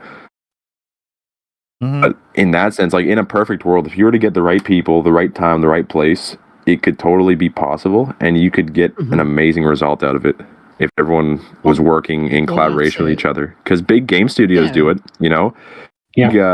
Big studios like Bohemia, for instance, their maps go well, and they have tons of people working on it. It's not just one person working on these maps. They have tons of different design teams and stuff that have to go through like the proofing and the development and the drafting for the maps. So if people were to organize a team of people that could do that, it'd be amazing to see that happen. It's similar to our last episode with the team who was working on the Arma 2 map or the Arma 3 map. And it is possible. It's just a matter of having right people in the right time in the right place. and the right structure. Having the right structure. Set of guardrails and safety nets to kind of keep everybody on the right trajectory. Mm-hmm. You'd need like a Happy Bombs type person to get that going. Yeah.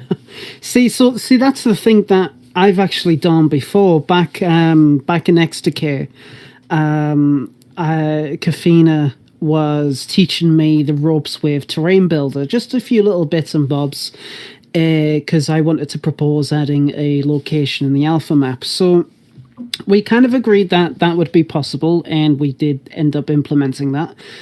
We kind of had a structure. We kind of had a rough idea of what we wanted down there in terms of where the location would be, what kind of area it would be. Would it be more military focused, industrial, or residential? We kind of looked at some reference images, and then we went from there. And what we done is that we had separate layers in Terrain Builder where I would have my own dedicated layer, which then I could then transfer over to Kafina so he can take a look, make some suggestions or changes, give it back to me, and we work on from there until we felt it was more finalized. And we added some really cool details, and a lot of players at the time really, really liked it. So even on a that was just the two of us.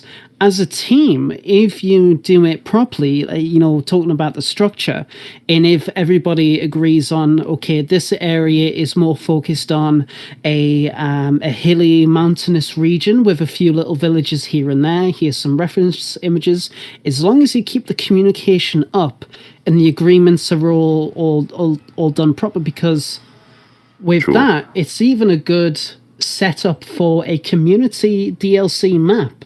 We were talking to Sergeant last weekend, and this kind of idea would be absolutely perfect for a community map, especially if it is going to be using vanilla assets, or if BI or whoever team takes over can verify that the assets being brought on are, the licensing is all clear, or if they've made them themselves.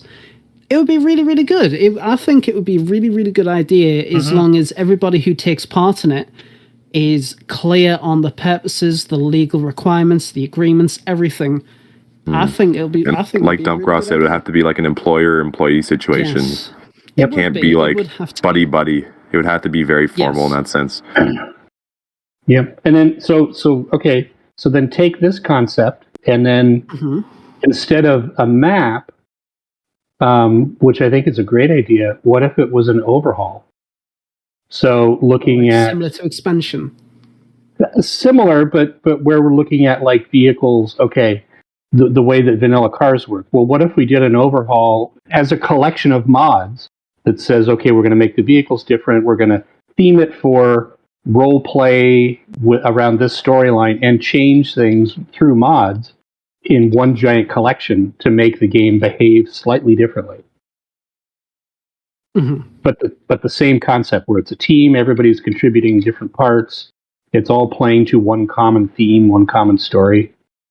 I think that would be really, really good. I mean, the idea of a community of people, a group of people being able to come together to create these kind of these mods, map overhaul, whatever. Yeah. I think it's something that it has been done before. Like I just said, expansion is done. Banov. Namolsk as well. Banov was a single person, but he's had some help from you. Yeah. More stuff coming soon, but it's as long as everybody can. Because obviously, you can have that employer-employee basis. You can have all these contracts and that, but you also have to have that level of communication. And if everybody can get on with each other, that's the most important thing. Because obviously, these kind of things would be done for in their free time, more commonly for free. And the last thing you want is you're doing this kind of major project, and the people you're doing it with or doing it for is a bit of a, not a pleasant person. But I think doing those kind of things, heck, what I would love to see? A sound overhaul, a complete audio and sound overhaul of the game. Different sounds for, well, pretty much everything, really expanding upon what can be done with the audio and getting it through there. I mean, the audio for DayZ has always been really, really cool, but I know in Arma 3, there's a couple of audio mods there which really enhance and expand what can be done with the audio engine there. So doing that for DayZ would be even a really cool feat of itself. So loads of ideas with this concept, I think. Lots of really cool ideas can be brought forward as long as people come together and actually do it. Like Dumpgrad has said, he was saying when DayZ starts doing 5 updates a year, I'd love to make a team to do a community framework for DayZ fixing tons of bugs and issues. The many yearly updates, which are amazing, it just makes it a lot more difficult, because every update changes a lot of stuff, and you have to really keep up with it. That would be interesting to have something like that. Yeah, because I know with older games, like one that springs to mind is the Elder Scrolls 4 Oblivion. Now, they have a major mod, which is pretty much essential, which has continued on to fix the bugs that were left back when their update stopped. And to do that for DayZ, when they do, because obviously it is going to be inevitable, when they do stop making updates for the game, and this is the definitive version, have fun, doing that kind of like community framework or unofficial patch mod, I think that would be a really, really cool basis. And, when it comes to that, fucking I want in. I like what Jocko said there. I'm working on a couple of group maps with a few people at the moment. Just finding the right people that fit with the group with passion and vision that aren't chasing fortune or fame. Yeah. That's it. Altruism. Absolutely. Altruism, folks.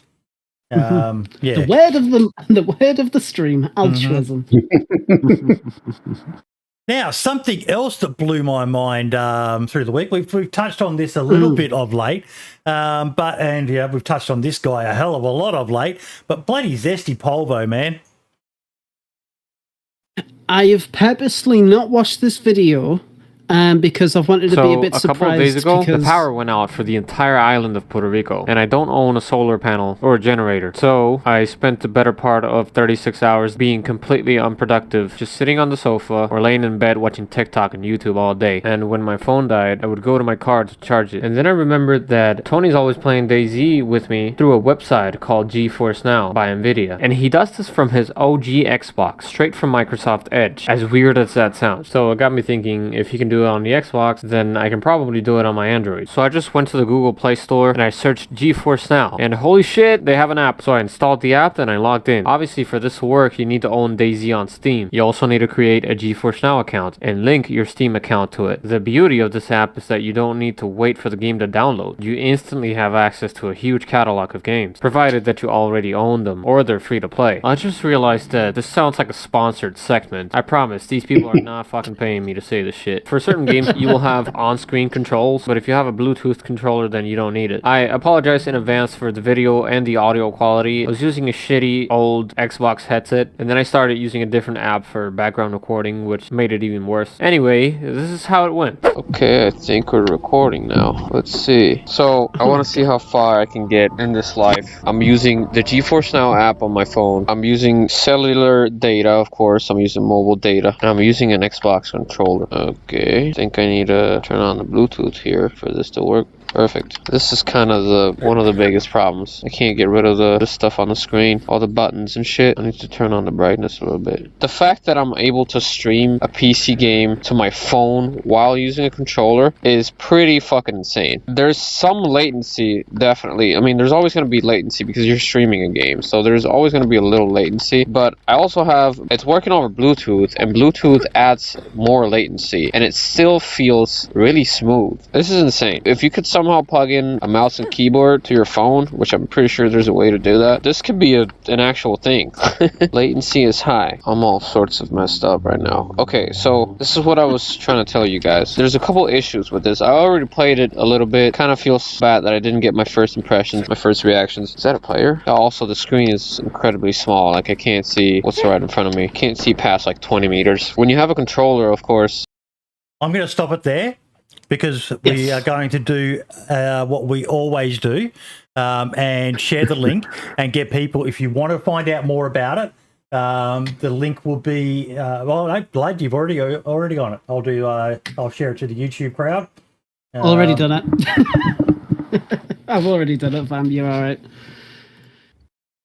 But I'm who to funk it? This is the future, people. You can play fucking DayZ on your mobile phone.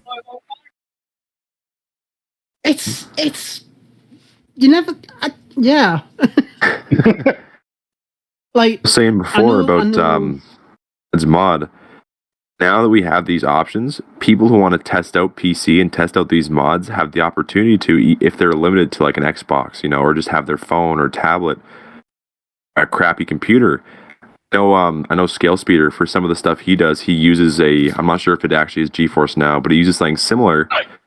A lot of his videos are filmed using that program. And it's great because it gives so many people so many opportunities. Do this kind of stuff. Do DayZ and actually have a fun time doing it, you know. Because a lot of people just don't have the software or the hardware. I thought I was a hardcore DayZ addict. This motherfucker downloaded it for his phone because his computer was down or whatever. Zesty is next level fucking DayZ hardcore fanboy. That is just insane levels. Like you said, you could barely see past. I'm just picturing playing it on something this size. You know, maybe on an iPad or something like that. It might be even more doable. But how? The shower. Even watching someone stream on your phone, DayZ, is hard to do because it's such a big open world game. But yeah, that's insane. That is absolutely insane. I'm stunned by that. What do you think, Malcolm? The greedy peasant in chat just said hitting control in the bathroom.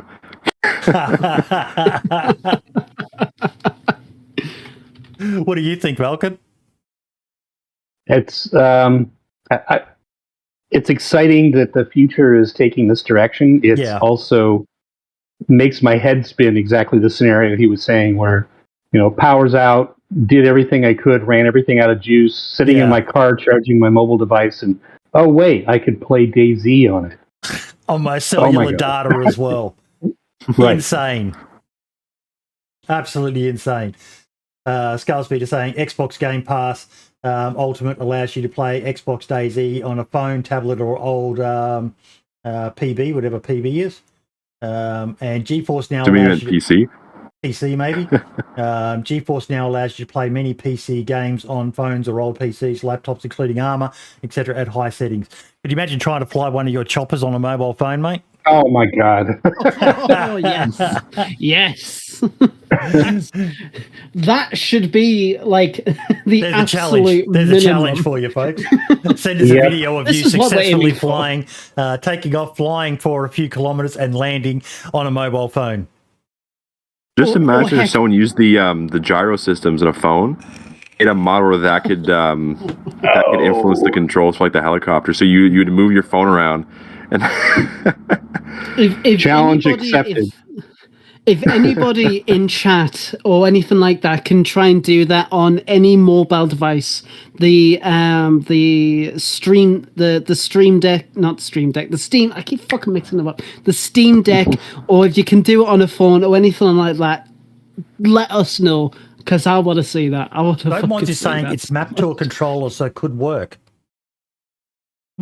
Interesting. Oh, interesting. That'd go for the old people who are like me, who when they hold a controller, when you turn in corners, you lean. And you know, I still find myself, if there's a wall in front of me, I'm like thinking I can look over it. Yeah, that's just me. That's just me.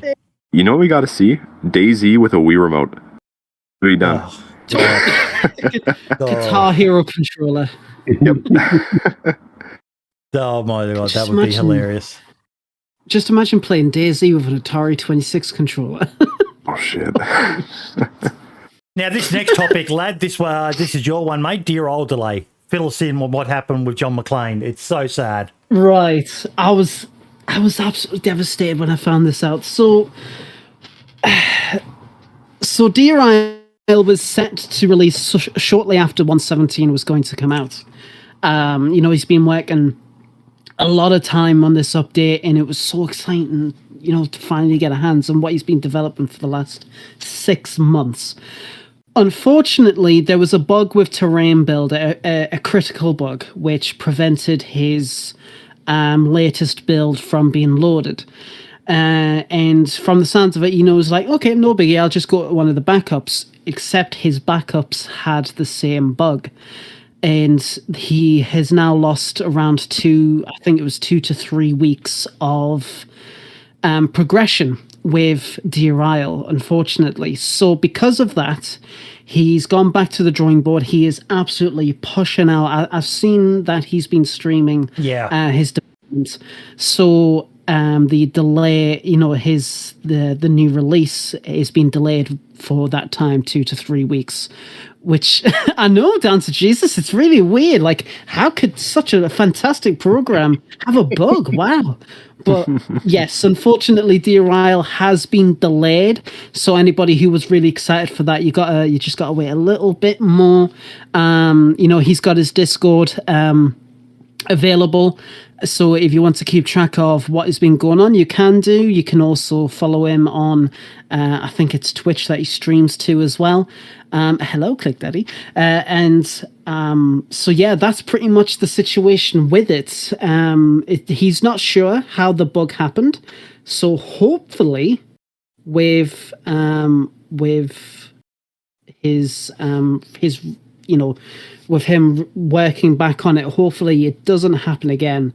With that, we'll keep people updated, and hopefully we can actually see what he has been working on, and it is going to be good. I always say, how do I explain it? I always say that the first iteration of something you make is always terrible. So always go back to rework it, and it's always better. So I would like to say this could possibly be a blessing in disguise, but we'll just never know until that full release. So John Mcclane, if you are watching, props to you, mate. You keep up the good work, and regardless of how long it'll take, the best of luck to you, and we can't wait to see what you've got going. Yeah, it's sad, but mate, if he's dedicated. That guy's been working on that map for how fucking long now? It's just insane the work he does. I quite often just go and loiter in there, just watching him place objects. It's definitely, it takes a special person to be a map builder. It does. The level of detail, it's insane. Just sitting there placing something and just twisting it. I watch him. He twists it and lifts it and until he gets it in the right spot, and then he would just go back and delete everything he's just done because he's not happy with it, the way it looked once he had everything in place, and start all over again. And yeah, it's up there with coding. Oh yes. Yeah, just as a fucking or texturing or any kind of level of creation. Like I said, when you do it first time, it's always terrible. So always go back and redo it. And heck, it's like the way I always see it is that the first time you do something like a model or texture, whatever, it's a concept. It's never the final thing. And a draft. Always go back and read. Yeah, it's exactly, that's what it is. It's a draft, and you got to go back and you got to take what you've learned, and then there you go. Like Greedy said, hats off to all the coders and modders on all platforms. Most do it for love and altruism. Well, word of the episode. Altruism. Altruism. Oh. Now you had another topic you wanted to discuss, didn't you, lad? Yeah. So there's been a couple of interesting things that's been happening this week, and I've already spoken to this person for permission to discuss it. So quite some time ago, we talked about a few people in the community who has left DayZ modding, and we'll wish them the best and whatnot. And one of them was Mass. He went away for quite some time, working a few little things, obviously, commission-based stuff. But now he has been working with a few people in the modding community to bring out a new update for MMIO, and he is now working on his new server. He is developing a new server for a Armor 3 Milsim community. Obviously, it is going to be for DayZ from Spearhead. He has previously had a server with them, but he's taken another go at it, Spearhead 2.0. He's going for a hardcore vanilla kind of vanilla plus kind of map. He's going to be using his own developed mod pack, his own server pack that he's been discussing with quite a few people, including myself. He's going to be using Snafu, and he's taken what he's learned from his previous attempts at servers and really learning from his mistakes and trying to bring something that can really change how things are. Now, there are some features that he isn't bringing back, like the underground bunkers that he developed, but I'm really, really excited to see how it goes, and he's trying to aiming for. Did you say he's not bringing back the underground bunkers? Yes, he had underground bunkers in the previous version, but since he's not using MapLink, he decided best not to. Okay. He's trying not to use traders. Traders is something that's obviously a very delicate thing that you have to do right. He's currently working on trying not to implement stuff like that, but he's really dedicated this time around. From the stuff I've seen, the stuff that we've talked about, I'm really, really excited to see what he's got going available. He is going to be using Dumgra's really awesome mod, the building fortifications mod. He is going to be using that. He's, as far as my way, he's going to be using the ammo making mod, stuff like that. So really cool familiar mods that really expand the game. So obviously to prevent BBP or expansion based build and stuff like that, he's decided to go, you know what? No, let's do this instead. And if anybody wants to give it a shot, check out Spearhead. And keep in touch with myself. I'll give you some updates, but we will be announcing more stuff. I want to talk about it later on, especially when I take over and give you guys some updates, and that's really, really, really cool stuff coming. And I'm so glad to see one of my dear friends coming back into the modding community. Same. He's a good bloke, Mass. I like him. He's so nice.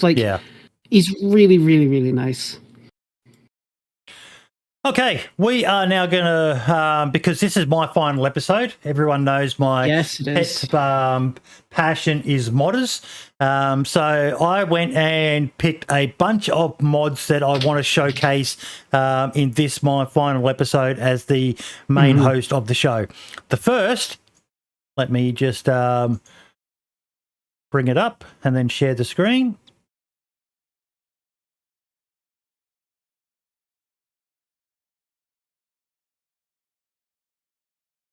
Now, this isn't a new one, but it popped up in my recommended feed.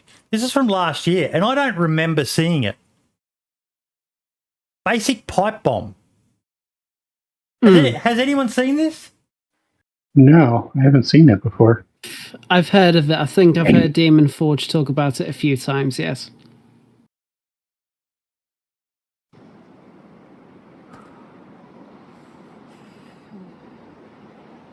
So we're giving a use to the pipe, which I fucking love.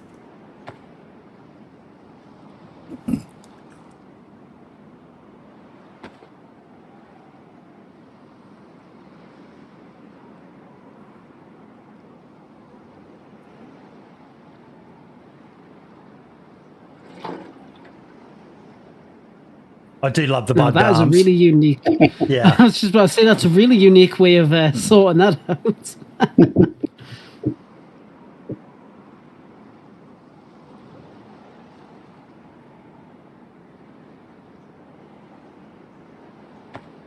So we're basically making an ANFO, ammonium nitrate, fuel and oil.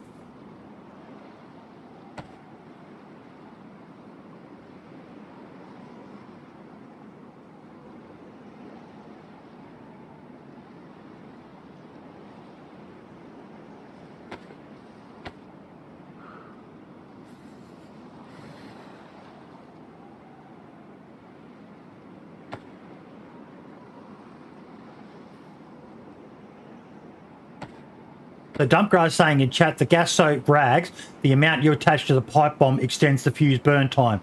So it can be very short or longer. That's awesome.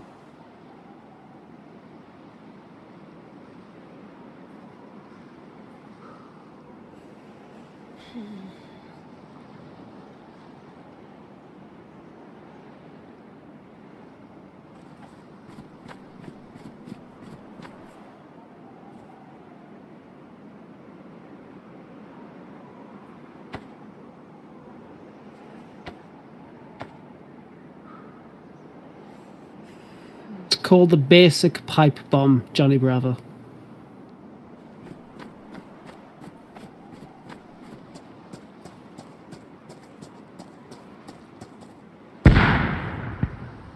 Voila. I love it. Look at that. I That's love beautiful. it. It's realistic, you know, for those who are into the immersion. You know, it's a bomb you can make in the game. You know, imagine if DayZ actually added this, because this is something that is made completely out of items in the game. He didn't need to, you know, other than a retexture of the actual pipe bomb.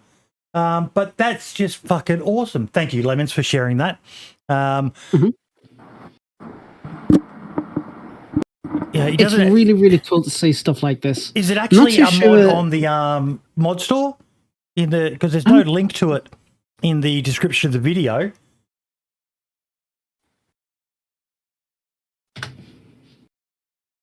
I don't see anything. But I think it's one of the items in Genesis. So,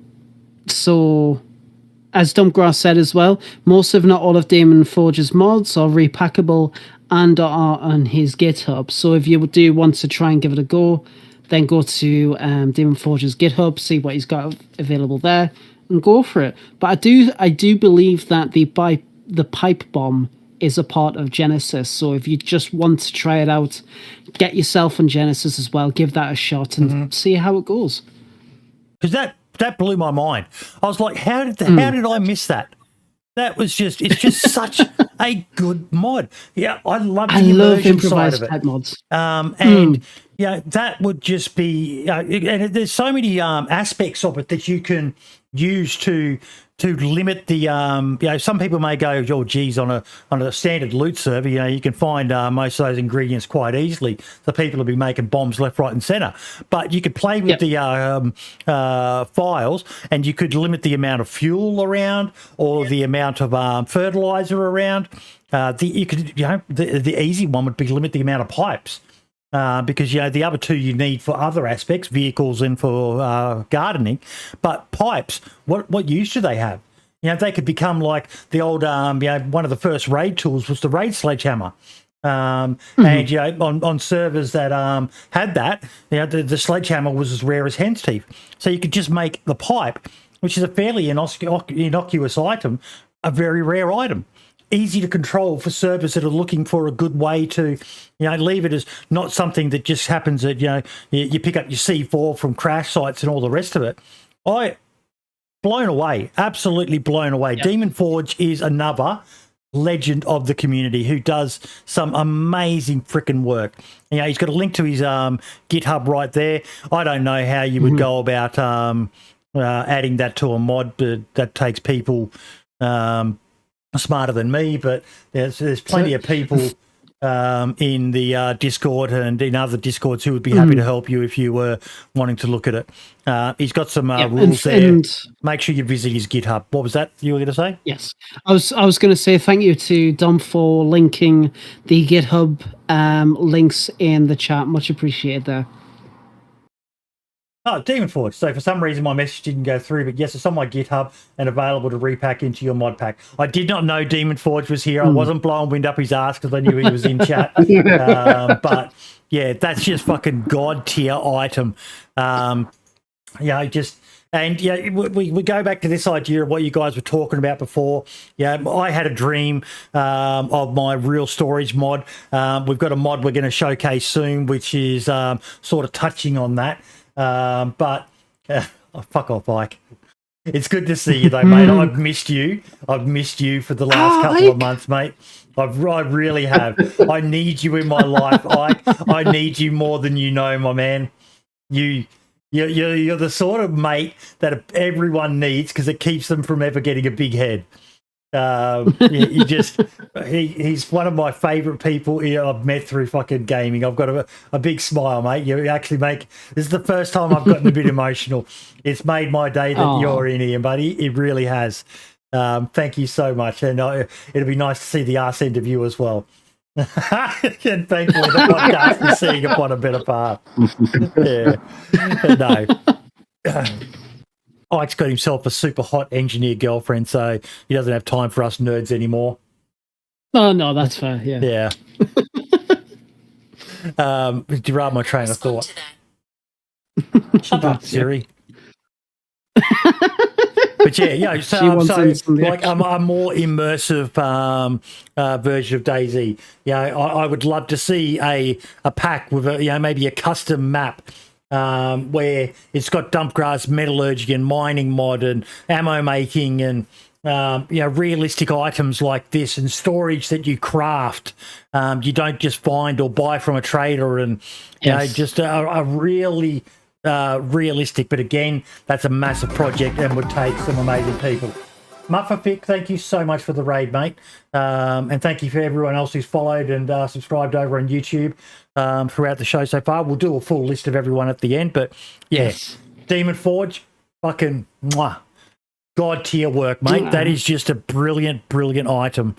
I love the fact that, everyone knows I had a lot of issues with the landmine.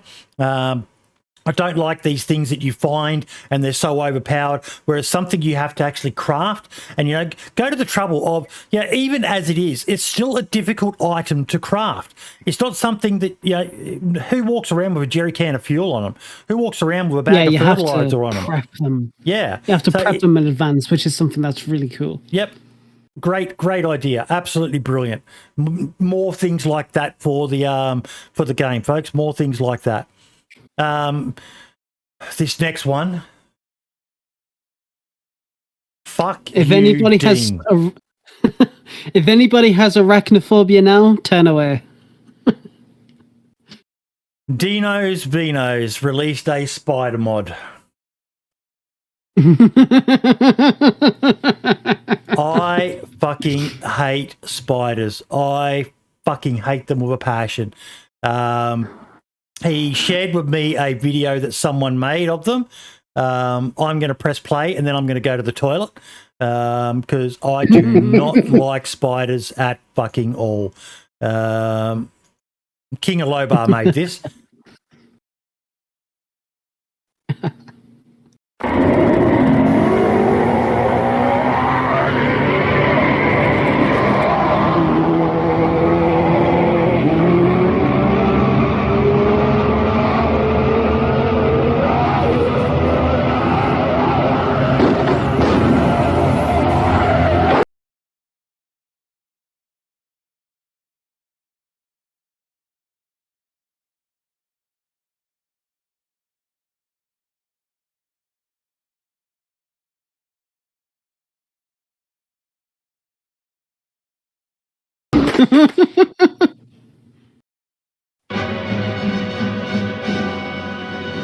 Nice. Groovy.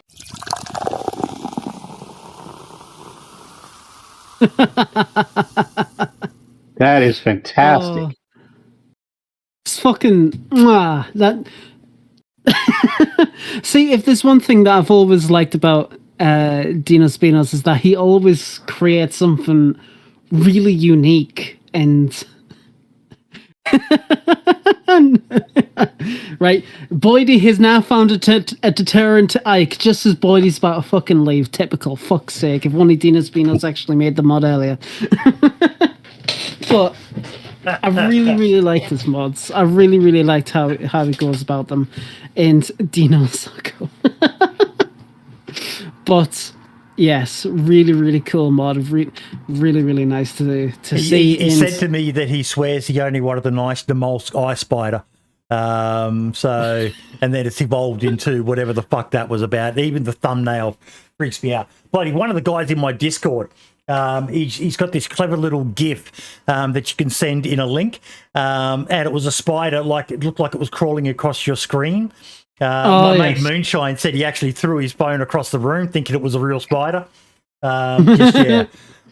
And hats off to King of Lobar for making that for him. As we've said before, promo videos really help the uptake of a mod.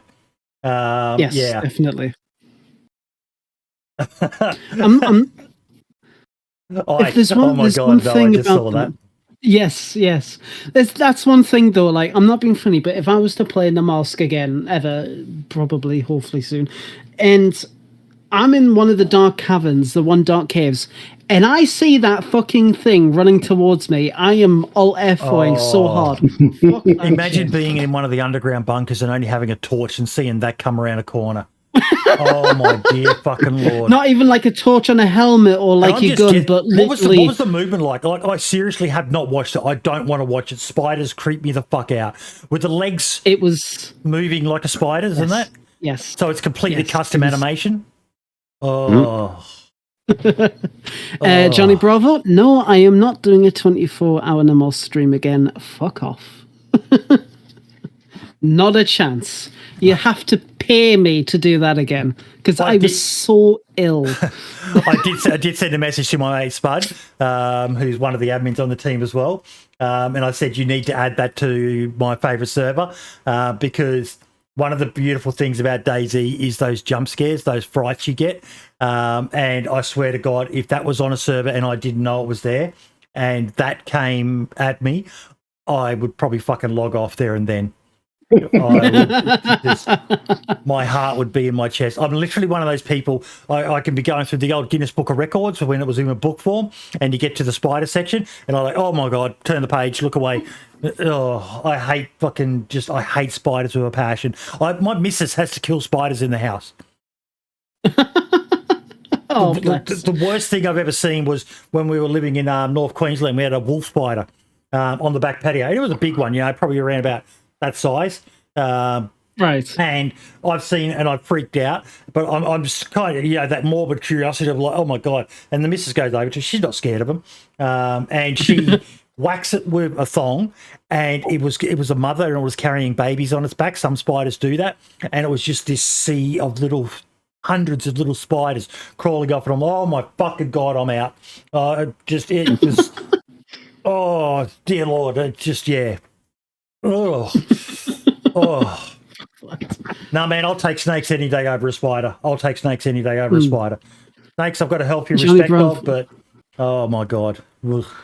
Johnny Bravo 2014 says, how much will it take? You'd have to pay me at least like $1,000 to do another 24-hour Namal stream. Like, I'm not fucking doing that shit again. It was a shit bet. Why the fuck did I make it in the first place? But holy shit, no. I'm gonna do something which I'm gonna regret doing. Oh no. No.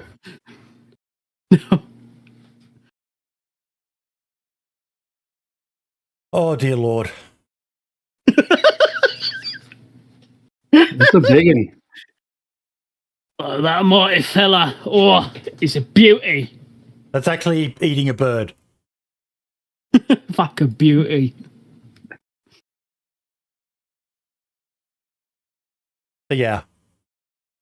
It's the only creature I ever saw Steve Irwin nervous with. He had a bird-eating spider on a piece of bark, and his hand was visibly shaking.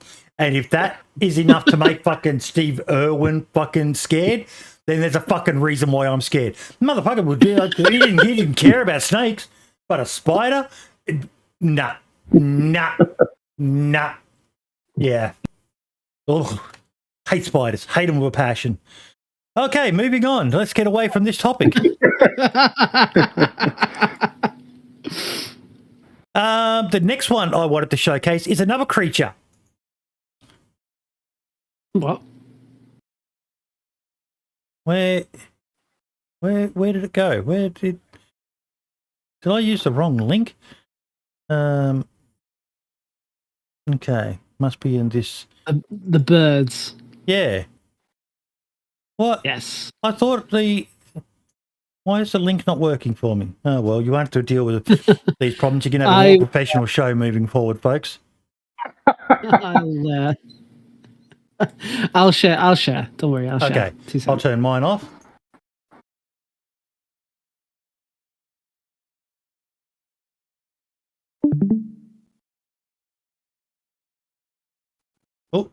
Oh.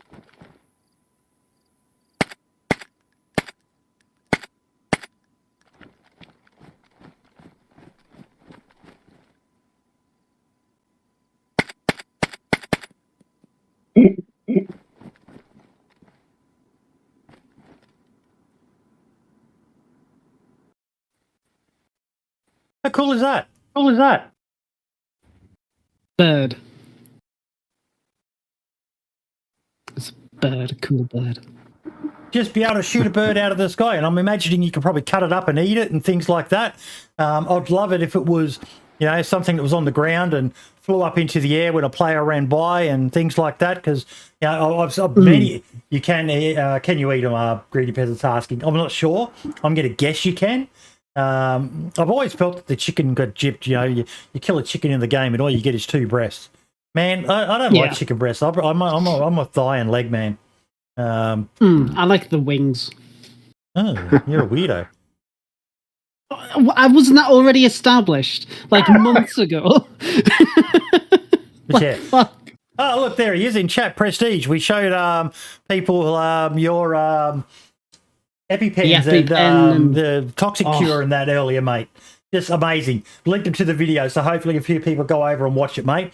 Don't be surprised if you get a few DMs from people, maybe some cash under the table. We're not saying that you could do that, but what? Quink. How much do you want? Lovely weather we're having. Yeah. Take my money. They look awesome, dude. Fuck you, greedy peasant. We are not eating spiders. Oh, I could think of. Oh, it's a spider. Protein. Nah. I'll eat grass before I eat a fucking spider. The birds, they give me like a Red Dead 2 vibe. Like how you can kill the birds in the sky and hunt them and skin them and stuff.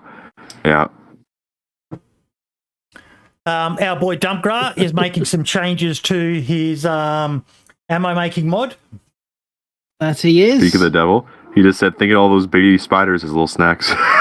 I love this mod. The casting This is fantastic.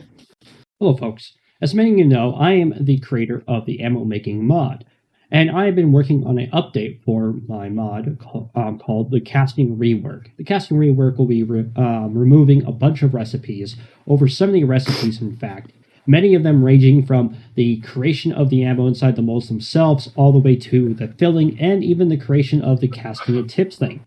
This is an amazing feat. However, my mod has been on the workshop for 2.5 years, and many of the server owners and fellow modders have reached out to me wanting to make my mod compatible with their servers or their mods. This change should affect very few people who haven't altered my recipes from the get-go and might have to remove the modded recipes from their mods. I am making this video to let you all know that within the next week, I'm going to be pushing the update, and that you should all start preparing to remove any altercations that you've done to my mod regarding these following recipes. Anything that fills up a crucible with ammo that is a modded version of my recipe. Anything that adds to that filled tips or casings crucible. Anything that creates ammo or changes how ammo is created by the casings or tips when pouring into the mold recipes. These are all very important things to take into consideration when you are looking at your servers. Try to be aware that when I push this update and your server breaks, I've been giving you notice, and this video is about that notice. I hope everyone's looking forward to my update, and I am very, very excited to see where this goes in the future. Thank you very much, and again, this was a warning for you to go through your mod packs or your mods and try to find stuff. I will be adding a predefined inside of my mod so it can be easier mod compatibility in the future. Thank you very much. So good to see a public notice like that, letting people know of an impending change. And Yes. simplifying it down from 70 plus recipes to 6 actions. It's so optimized that way, and absolute props to the bloke for doing it. Absolute props. And going back to what we discussed earlier on, Falcon, with the process that you're going through with updating on the particular day and time, people who give notice out to the server owners and players on what the next update will do and how it'll affect you, it's something that really needs to be done a lot more. So it's great to see that Dumgrad took the initiative to do that. So props to him. I am wondering though what the reception for this new update was. Dump, have you had any reports about it? I'd love for you to let us know in the chat in regards to that, because obviously with such a major change, you can always assume there'll be people like, oh, my server's broke or whatever. But with that notice given, I'd like to think that no reports have been super smooth. Well, there you go. It worked out well for you. Fucking nice. Even made a tutorial. Even better. See, that's what I fucking love. Sorry for swearing so much, but it's what I really, really love about the modding community. It's just getting so much better and letting people know on how to do these things and give them notice about future updates. It's so cool. And transparency, exactly. Yeah, one of the things I love about the modding community. That we do it, is just I keep finding out about people I had no idea existed, like Mighty Maudspurt, MMG base storage. Now, our mate Marks did a video on this. I was just about to say, yes, he did. It blew me away. The quality of some of these items, and it's pretty so. There's some stuff in there that it's militaristic and all the rest of it, but he's got some items that just are like the craftable gun rack. Now, that looks a lot like one that Mass made. It's similar, but it's not the same one. Yeah. But such a great concept. Like the overall. Yeah, the overall, I've already linked the video that Mark's done in the chat, so if anybody wants an in-depth look, then they can go ahead and take a look there. But it's really, really cool. It's really, really cool that, these kind of mods are coming out. And as Mark said in the video, it actually looks, like it could be a part of vanilla DayZ, which is something a lot of mods, it's kind of down on. They don't really try to do that. Yeah, exactly. So, there's like the futuristic or like the heavy militaristic items. There's never really like the official feel to it. And it's nice to see that, because like we were saying earlier with like the ultralights and the gyrocopters and stuff, it's nice to have that other option.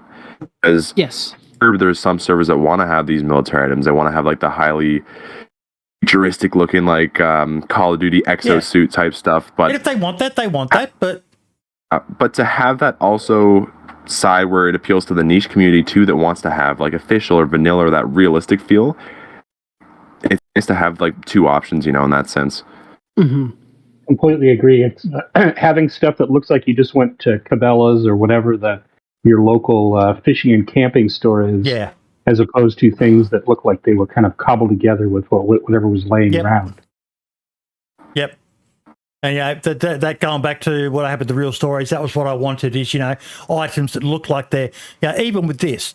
I wanted the gun rack to look like it was made out of the plank texture from the game.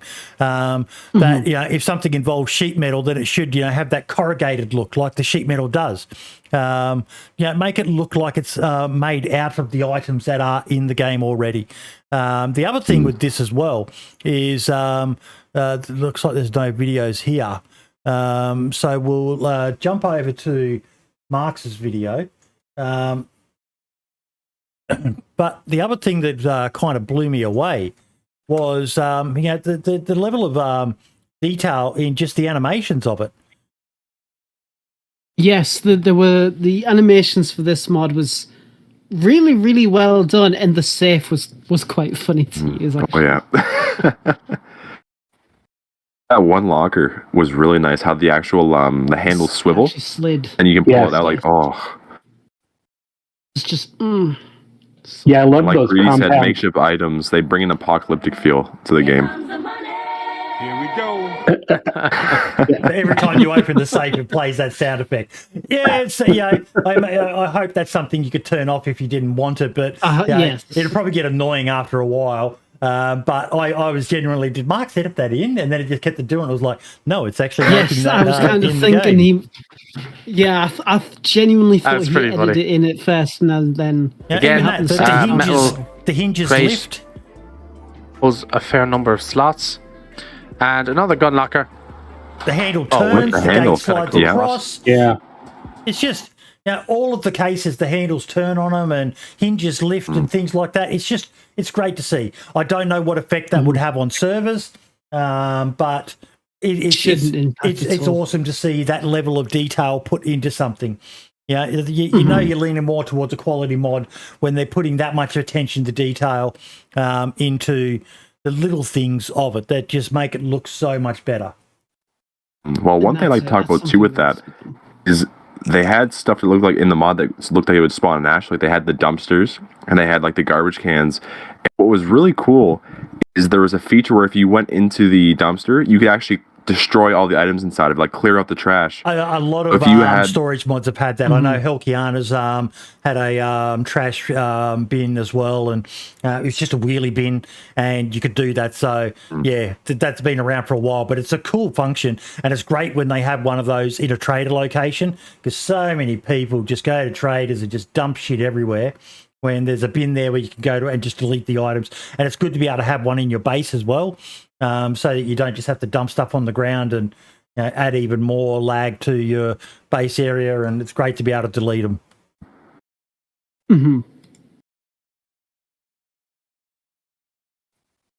Good little mod. Really, really good little mod. Ladies and gentlemen, we are drawing to a close. I wanted to take this time to just do one final address to you all. Give me 1 sec. Stop streaming. I'm going to make myself big for this. So I just want to say I've really, really enjoyed the last 2 years of doing the DayZ podcast. I would love it if it was bigger, but I still love the fact that each and every week there are 30 to 40 to 50 people who tune in, and hundreds more who watch the VODs when we upload them to the channel. Now, I know I haven't uploaded the last few weeks, but I've had a reason, and the reason is Lad is going to be taking a few weeks off to get himself all set up. We're going to make sure he's got access to everything he needs to have access and all the rest of it. So episode 100, 101 and 102 will be released over the next few weeks, so you can still get your fix of the DayZ podcast in that time. What I really want to do is thank each and every one of you, to the team who worked with me over the years. We had Val and on the other week as well for episode 100. But there's been Wee Devil, Brim, God bless you, mate. I hope things are okay with you. Archie, Daone. We got to meet Daone. I met him for the first time on episode 1. And found out the story of how 420 gaming, which was, it was an amazing moment. That first episode, I was nervous as fuck. And then someone in chat is involved in one of the most, infamous chapters of DayZ's history with the old 420 gaming servers. And yes, BO4, I've said I will come back from time to time. Lad may need to be away, so I'll be happy to fill in for him whenever needs be. I've already said Mario when the animation tools are completed and being released publicly, we're getting him on. And I will be there for that episode because that is just, it's just such a groundbreaker. We're seeing examples of it already, like with the Spiders mod, and we've there's certain mods out there where he's worked with those people to implement custom animations to make their mod better. So we're already seeing the fruits of that amazing mod, and I still say it's probably the most groundbreaking thing to happen to DayZ. I miss you already. I'm going to miss you guys as well. But I'm not gone. I'm moving on to another project. And I would like to announce now that I have my first guest lined up for a one-to-one spotlight interview, which will be done live on my on this channel. But it's not going to be at a regular set schedule. There's going to be no, you can catch me. I'll advertise them. I'll work out a time. So if you're available and you're free, we can fit it in.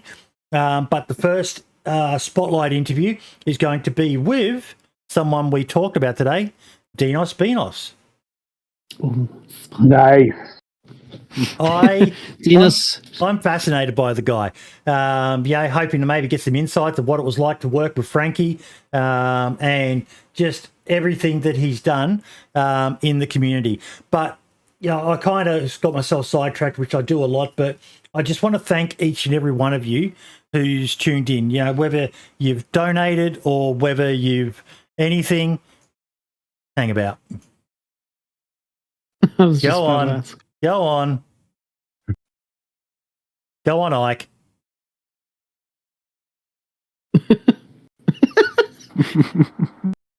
I just saw him sitting in the green room. So he's obviously going to tear me down here. Can't hear you, Ike, if you're talking, mate. Check your mic settings, you boomer. But while we wait for Ike to sort himself out. This is the troll that he's doing where he's just he's just there. He's just But I can't thank you all enough. To everyone who's subscribed on Patreon, whether you're still a Patreon or not, whether you've donated, $1, subscribe to my other channel, when I had Twitch affiliate status on it, and that it means the fucking world to me that some people. We just saw you light up. For a second. Hey, there we go. Go on, get it over and done with. Hey. No, I just wanted to say I tease because I love you. I really do. And I'm sorry to hear that you're dying. We're going to miss you. You are very old, so it's expected. I mean, this is the end of life for you, so we're all very sad. Just let us know beforehand where we should send flowers. I will. Oh, God. But no, this is not a mourning. This is a celebration. Celebration of all things Boydie. The love is mutual. It's been a pleasure. It's been a lot of fun listening to you, Boydie. It really is. It's been awesome doing this each and every week. But I kind of want to elaborate, and this goes into something. I received a message from someone who said that they've had a bit of a feel that the vibe at the podcast has been, we're getting a bit negative of late, getting a bit critical, and I kind of have to agree. That's what happens when you get old. It's called becoming a curmudgeon. A curmudgeon. I know that word. But it has a little bit. Not a lot, but it has a little bit. And that's partly part of the reason why I think it's time for me to step aside and let some fresh blood take over. And, if I have, I apologize, because I love this game. I fucking love DayZ, man. I live and breathe this game. There's barely a week goes past where I'm not wearing something DayZ related. I'll wear my DayZ cap out when I go to the shops. I'll wear my DayZ podcast shirt. I fucking love it. But I want to start covering some other stuff as well. So the spotlight is not just going to be DayZ stuff. I'm going to be looking at other games. I want to reach out to the guy behind Road to Vostok. I'm quite fascinated by that. I want to cover Scum in a bit more detail. They've got planes in Scum now, which I'm kind of on the fence about, to be honest. It's ruined the whole mechanic of bases, where people can just jump in a plane and parachute inside someone's base now and get past all the walls. So it's an iffy thing. But there's so many other games out there in the survival genre, and I want to start expanding 87.8 Survivor FM to cover more of that. Yes. But I want the DayZ podcast to still keep on going, because like I said, it's the stupidest time ever. We're growing at the fastest rate ever. I showed the subscriber count just the other day and how it's on a sharp uptick at the moment. So we're not getting rid of it. It's not going anywhere. We're going to take some time. It's probably going to come back with a new look. Have you settled on a time yet? Not quite yet, no, but I will say that, like we've just said before, it's going to be most likely towards the end of the month. I'm going to get Easter over and done with.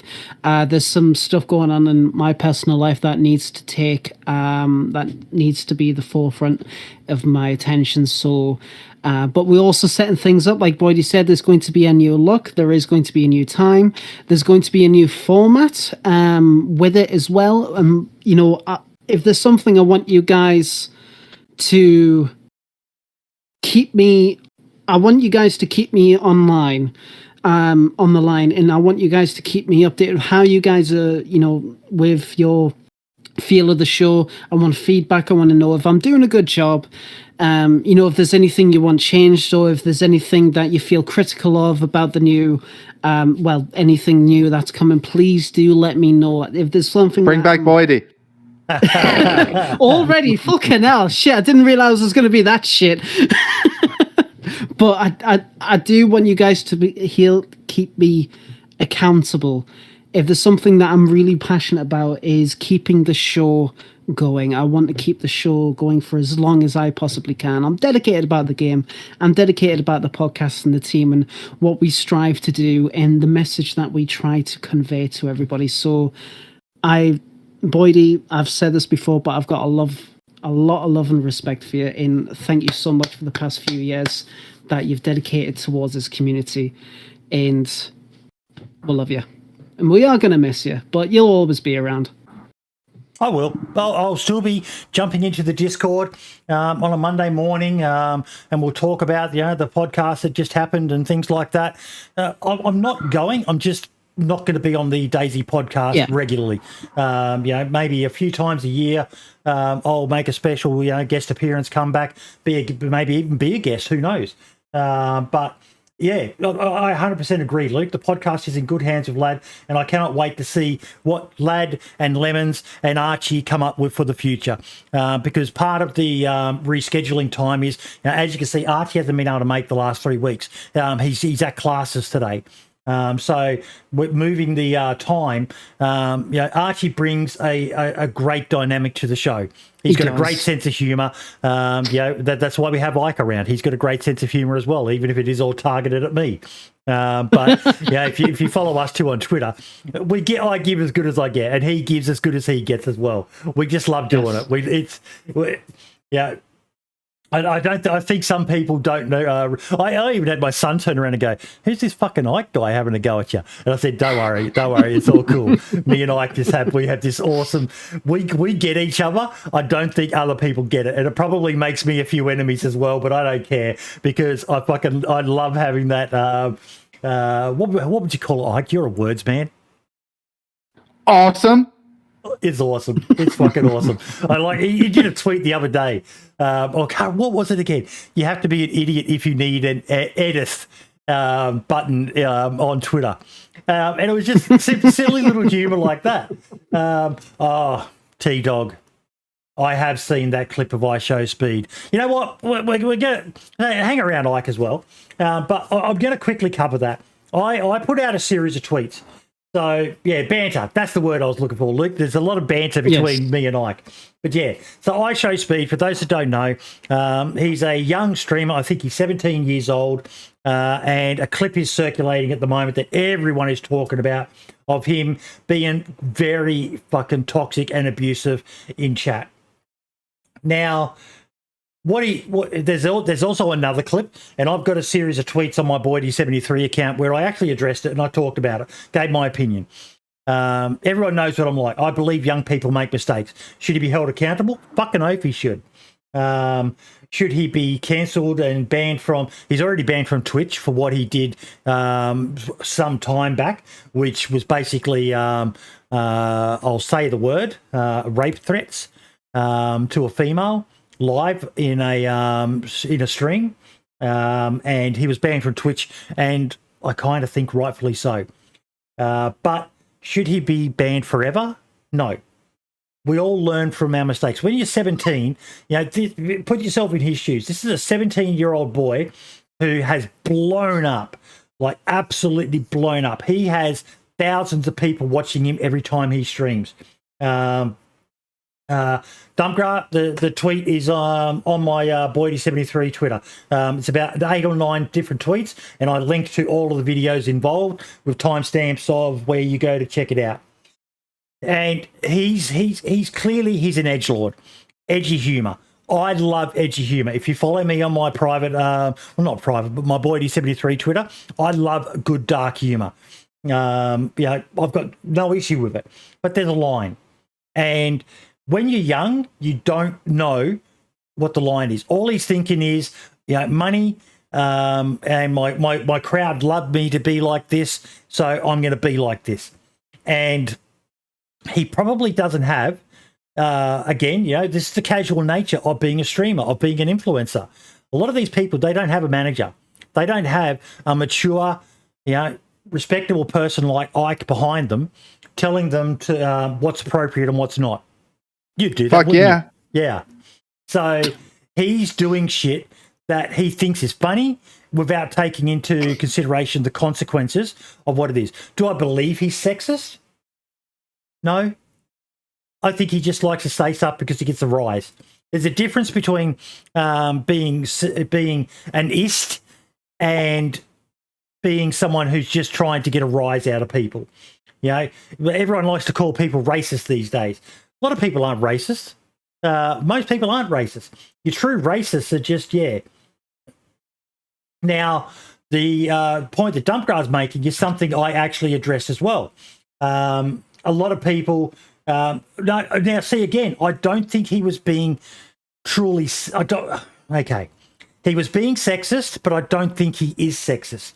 I think you could. Does that make sense? Does anyone understand? He was saying something to offend. Is where I'm trying to get at. I think if his mother, if he's got a mum in his life, I don't know. If she saw that clip, she'd probably give him a clip around the ear if she's a decent sort of person. But like a lot of young people, you do and say stupid shit, and you just don't consider the consequences. You do it to get a rise out of people. You do it to offend them. He told this chick who was trying to tell him to calm down to go and do her husband's dishes or something like that. It was fucking shit. He shouldn't have said it. He shouldn't have said it in any way, shape, or form. I'm not condoning it, but should he be cancelled, banned forever? No.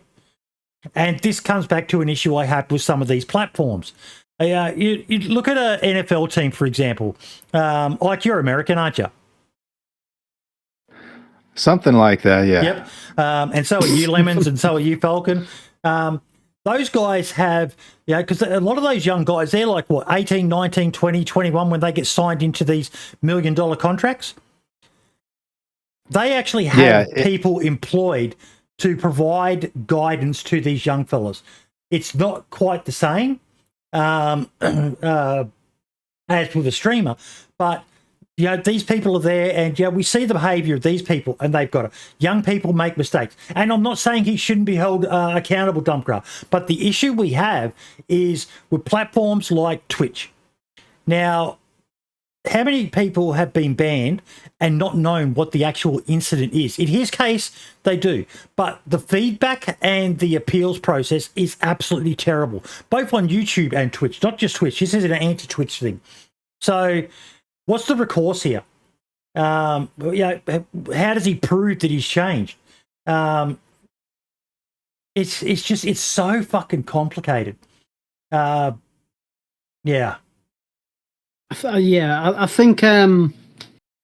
think we should leave that topic there and for a discussion for another time. I think because it's a very, very touchy subject. There's a lot of you do need to think before you speak, though. You do need to think before you speak. But young people are notorious for not thinking. But I've been quite public on it, and it was mentioned, and it was sad to see. And I hope to God someone grabs him and pulls him into line, and explains to him the consequences of just a few moments of stupidity and what that will actually do to him in the long term. You know, I hope he made enough bank to be able to survive the next few years that he's probably going to be offline. I don't imagine it's going to be long before he's banned on YouTube as well. So, and I understand why. But yeah, back to me leaving. I can't thank you all enough for the past couple of years. You know, and even today is actually the anniversary of the first time I ever streamed on Twitch as well, back on the Boydie73 account. So I think that was 2014 or 2015. I can't remember. I'm old. So I think we've established that. Yeah, I cannot thank you all enough. You know, so many of you are just, you've become friends to me, and that's why I go and sit in the Discord. And you know, if you ever see me sitting there, even if I'm on my own, don't be afraid to just drop in. That's why I jump in there. It's why Lad jumps in there. It's why Marks would jump in there. It's why Dumpgrad jumps in there. Yeah, we want to be approachable. You know, for anyone to just come in and talk. Boydie is leaving because he's going to jail. Tell your friends. No, I haven't done that. Oh, actually, I lie. I've been in a military jail. I spent 14 days. That's a long story. That's a cool story. Maybe one day I'll tell that story of why I was sent to the military jail. It's a cool story as well. I did something that if when I tell you guys, you're going to be, what the actual fuck? And you only went to jail for 14 days? Yeah. And you weren't kicked out of the army? I'll give you one clue. It was pre 9/11. So yeah. But yeah. Oh, derailed on my train of thought. Thank you all. Thank you, everyone, for the support for this show. All of our patrons, all of our donators. You know, even, you know, the likes of you, Ike, who donated to the Christmas show. Altruism. You know, we want to give back. You know, we have donation links, but we have donation links so that we can do stuff to give back to the community. You know, we are patrons of a number of amazing modders out there who deserve so many more mods. Or so many more donations than that. But it's good to see, you know, you go into RedFalcon's Discord, for example, and he's very public about the donations he receives. He's not hiding it. He's got a channel dedicated to it, which shows who's donated and how much they're donating. So, yeah, you know. Keep doing that, people. Keep supporting these. Support your favourite streamers and all the rest of it. But, you know, hashtag adopt a modder. Hashtag adopt a modder. I'm never going to stop. That's, you know, yeah. Love you all, and I'm going to miss you all. I really, really fucking am. But I'm also going to enjoy sleeping in on a Sunday morning. And why do you reckon that is, Ike? Why do you reckon I'm going to enjoy sleeping in? Because you're fucking old. Adopt a mother. But no, I've had so many amazing guests, so many highlights. You know, it seems every single week I'm always leaving and chatting with the boys afterwards and going, I think that was one of the best episodes ever, best guests ever, and all the rest of it. So yeah, I want to keep this show going because this isn't my show. Well, it is, but this is a show I created for you all, for everyone to enjoy and find out, you know, the stuff that, you know, we still find stuff out. You know, one person here had heard of the pipe bomb mod. And the rest of us were all like, wow, I didn't know about that. And that's for 2021 last year. You know, and we rely on you guys to keep us updated as well. Because we're only a small team. If you find out about something cool, you know, most of the information we find is in from our Discord, from people sharing it in the Modders Discord or the DayZ Mods channel in the 87.8 Survivor FM Discord. Yeah, just saw something cool, fucking awesome. Yeah, and we scour Twitter. Tag us if you see something cool on Twitter. Just yeah. Thank you all. Thank you all for the last 2 years. And, you know, I didn't think we would make it this long, but it's time for me to move on. I offend some people. There are people who have blocked me, big names, because I say stupid shit and do stupid things, and say stuff that doesn't need to be said. And yeah, so hopefully with some new people in the show, we can get a better connection with everyone in the whole community, because that's my vision of the DayZ podcast, is that it's like a hub for the whole community. Yes. Yeah. Love you all so much. Thank you all. We love you as well. Well, I have to dip out, guys, but I just want to say all the teasing is out of love, Boydie. Wish you the best, and it's unfortunate that you are not going away forever, but but I do look forward to harassing you even more, and we'll have to figure out how to harass Lad. So. Hi. He's easy. He's an easy target. I think he's even easier than me. Oh, the dwarf, the Iron Brew dwarf. The Iron Brew dwarf. I like that. Luke, thank you so much for the donation, mate. I really do appreciate it. We'll find a good use for that. Thank you so much. Ike, don't be a stranger, mate. And keep being you. Never change. Never change. Follow Ike on Twitter, ladies and gentlemen. He's worth every follow. Yeah. All right, guys. Have a great night. You too, buddy. Enjoy Okay, your smoking bye. hot engineer girlfriend. Give her a kiss from me.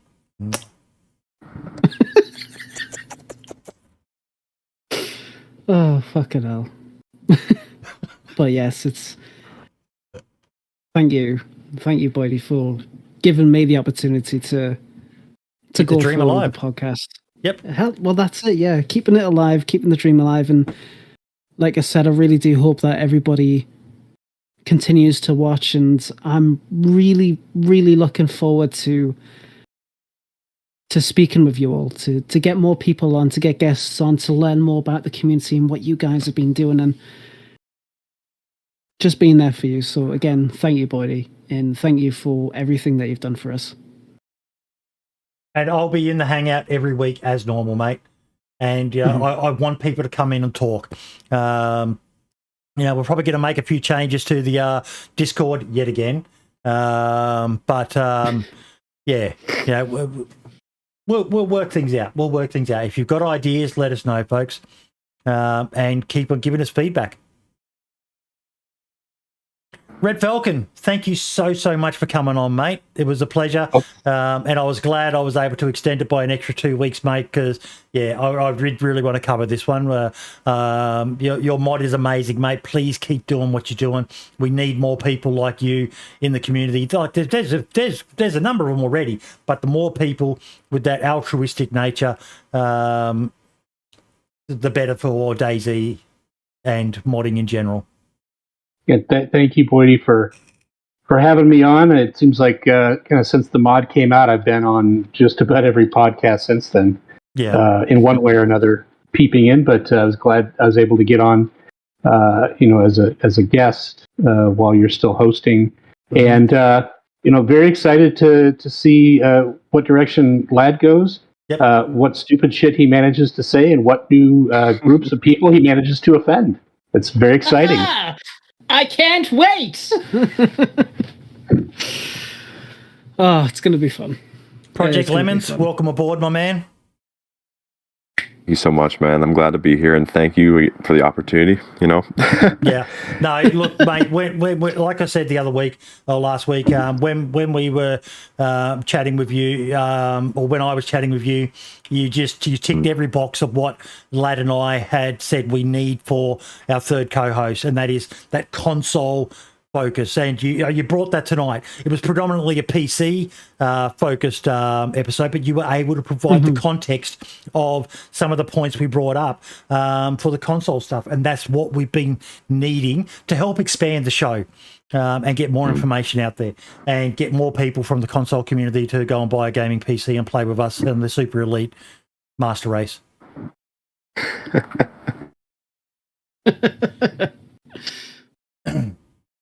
Ladies and gentlemen, thank you all so much. When do you expect to be back again, Vlad?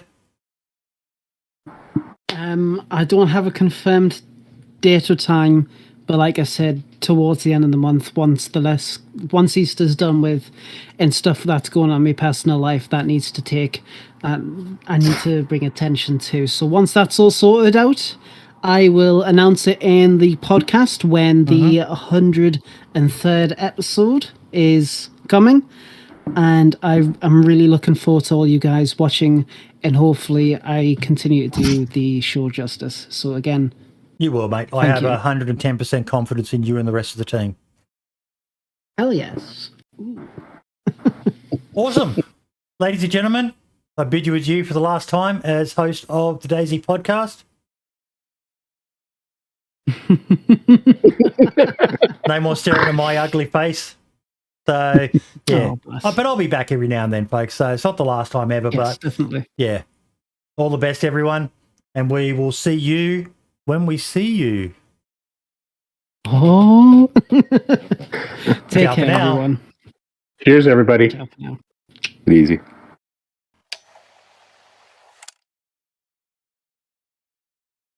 And we are done, folks. Thank you all so much. Yeah. Let me roll the credits. Mods in chat, DanceofJesus, Derleth, Dumpgra, Lad. Super chat from Luke. Thank you so much. That was very generous of you, mate. New followers, Pereira, Pete the Elite, Ninja Nana, Dope Mods, and the YouTube sub to Scott Smith, and the raid from Mudderfic. Thank you all so much. The show is going to continue, folks, and it's going to be amazing. It's going to be absolutely amazing with Lad, and I'm really hoping that he can bring that unity that I was never able to achieve amongst a lot of the DayZ community. So yeah, so awesome, absolutely awesome. YouTubers, I would like you to go over and raid this guy. 1 second.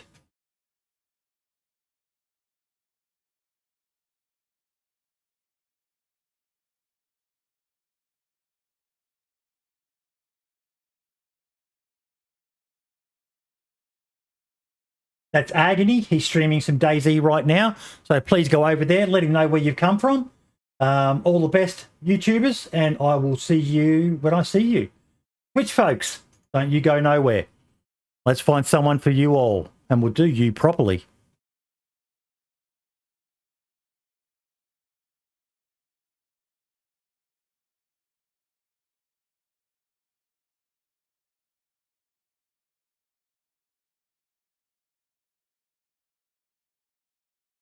I don't usually do the big guys, but it's Smoke, so we're going to go raid Smoke. Make some noise, let him know where you've come from, let him know where you've been. All the best, everyone. And I will see you when I see you. Ciao for now.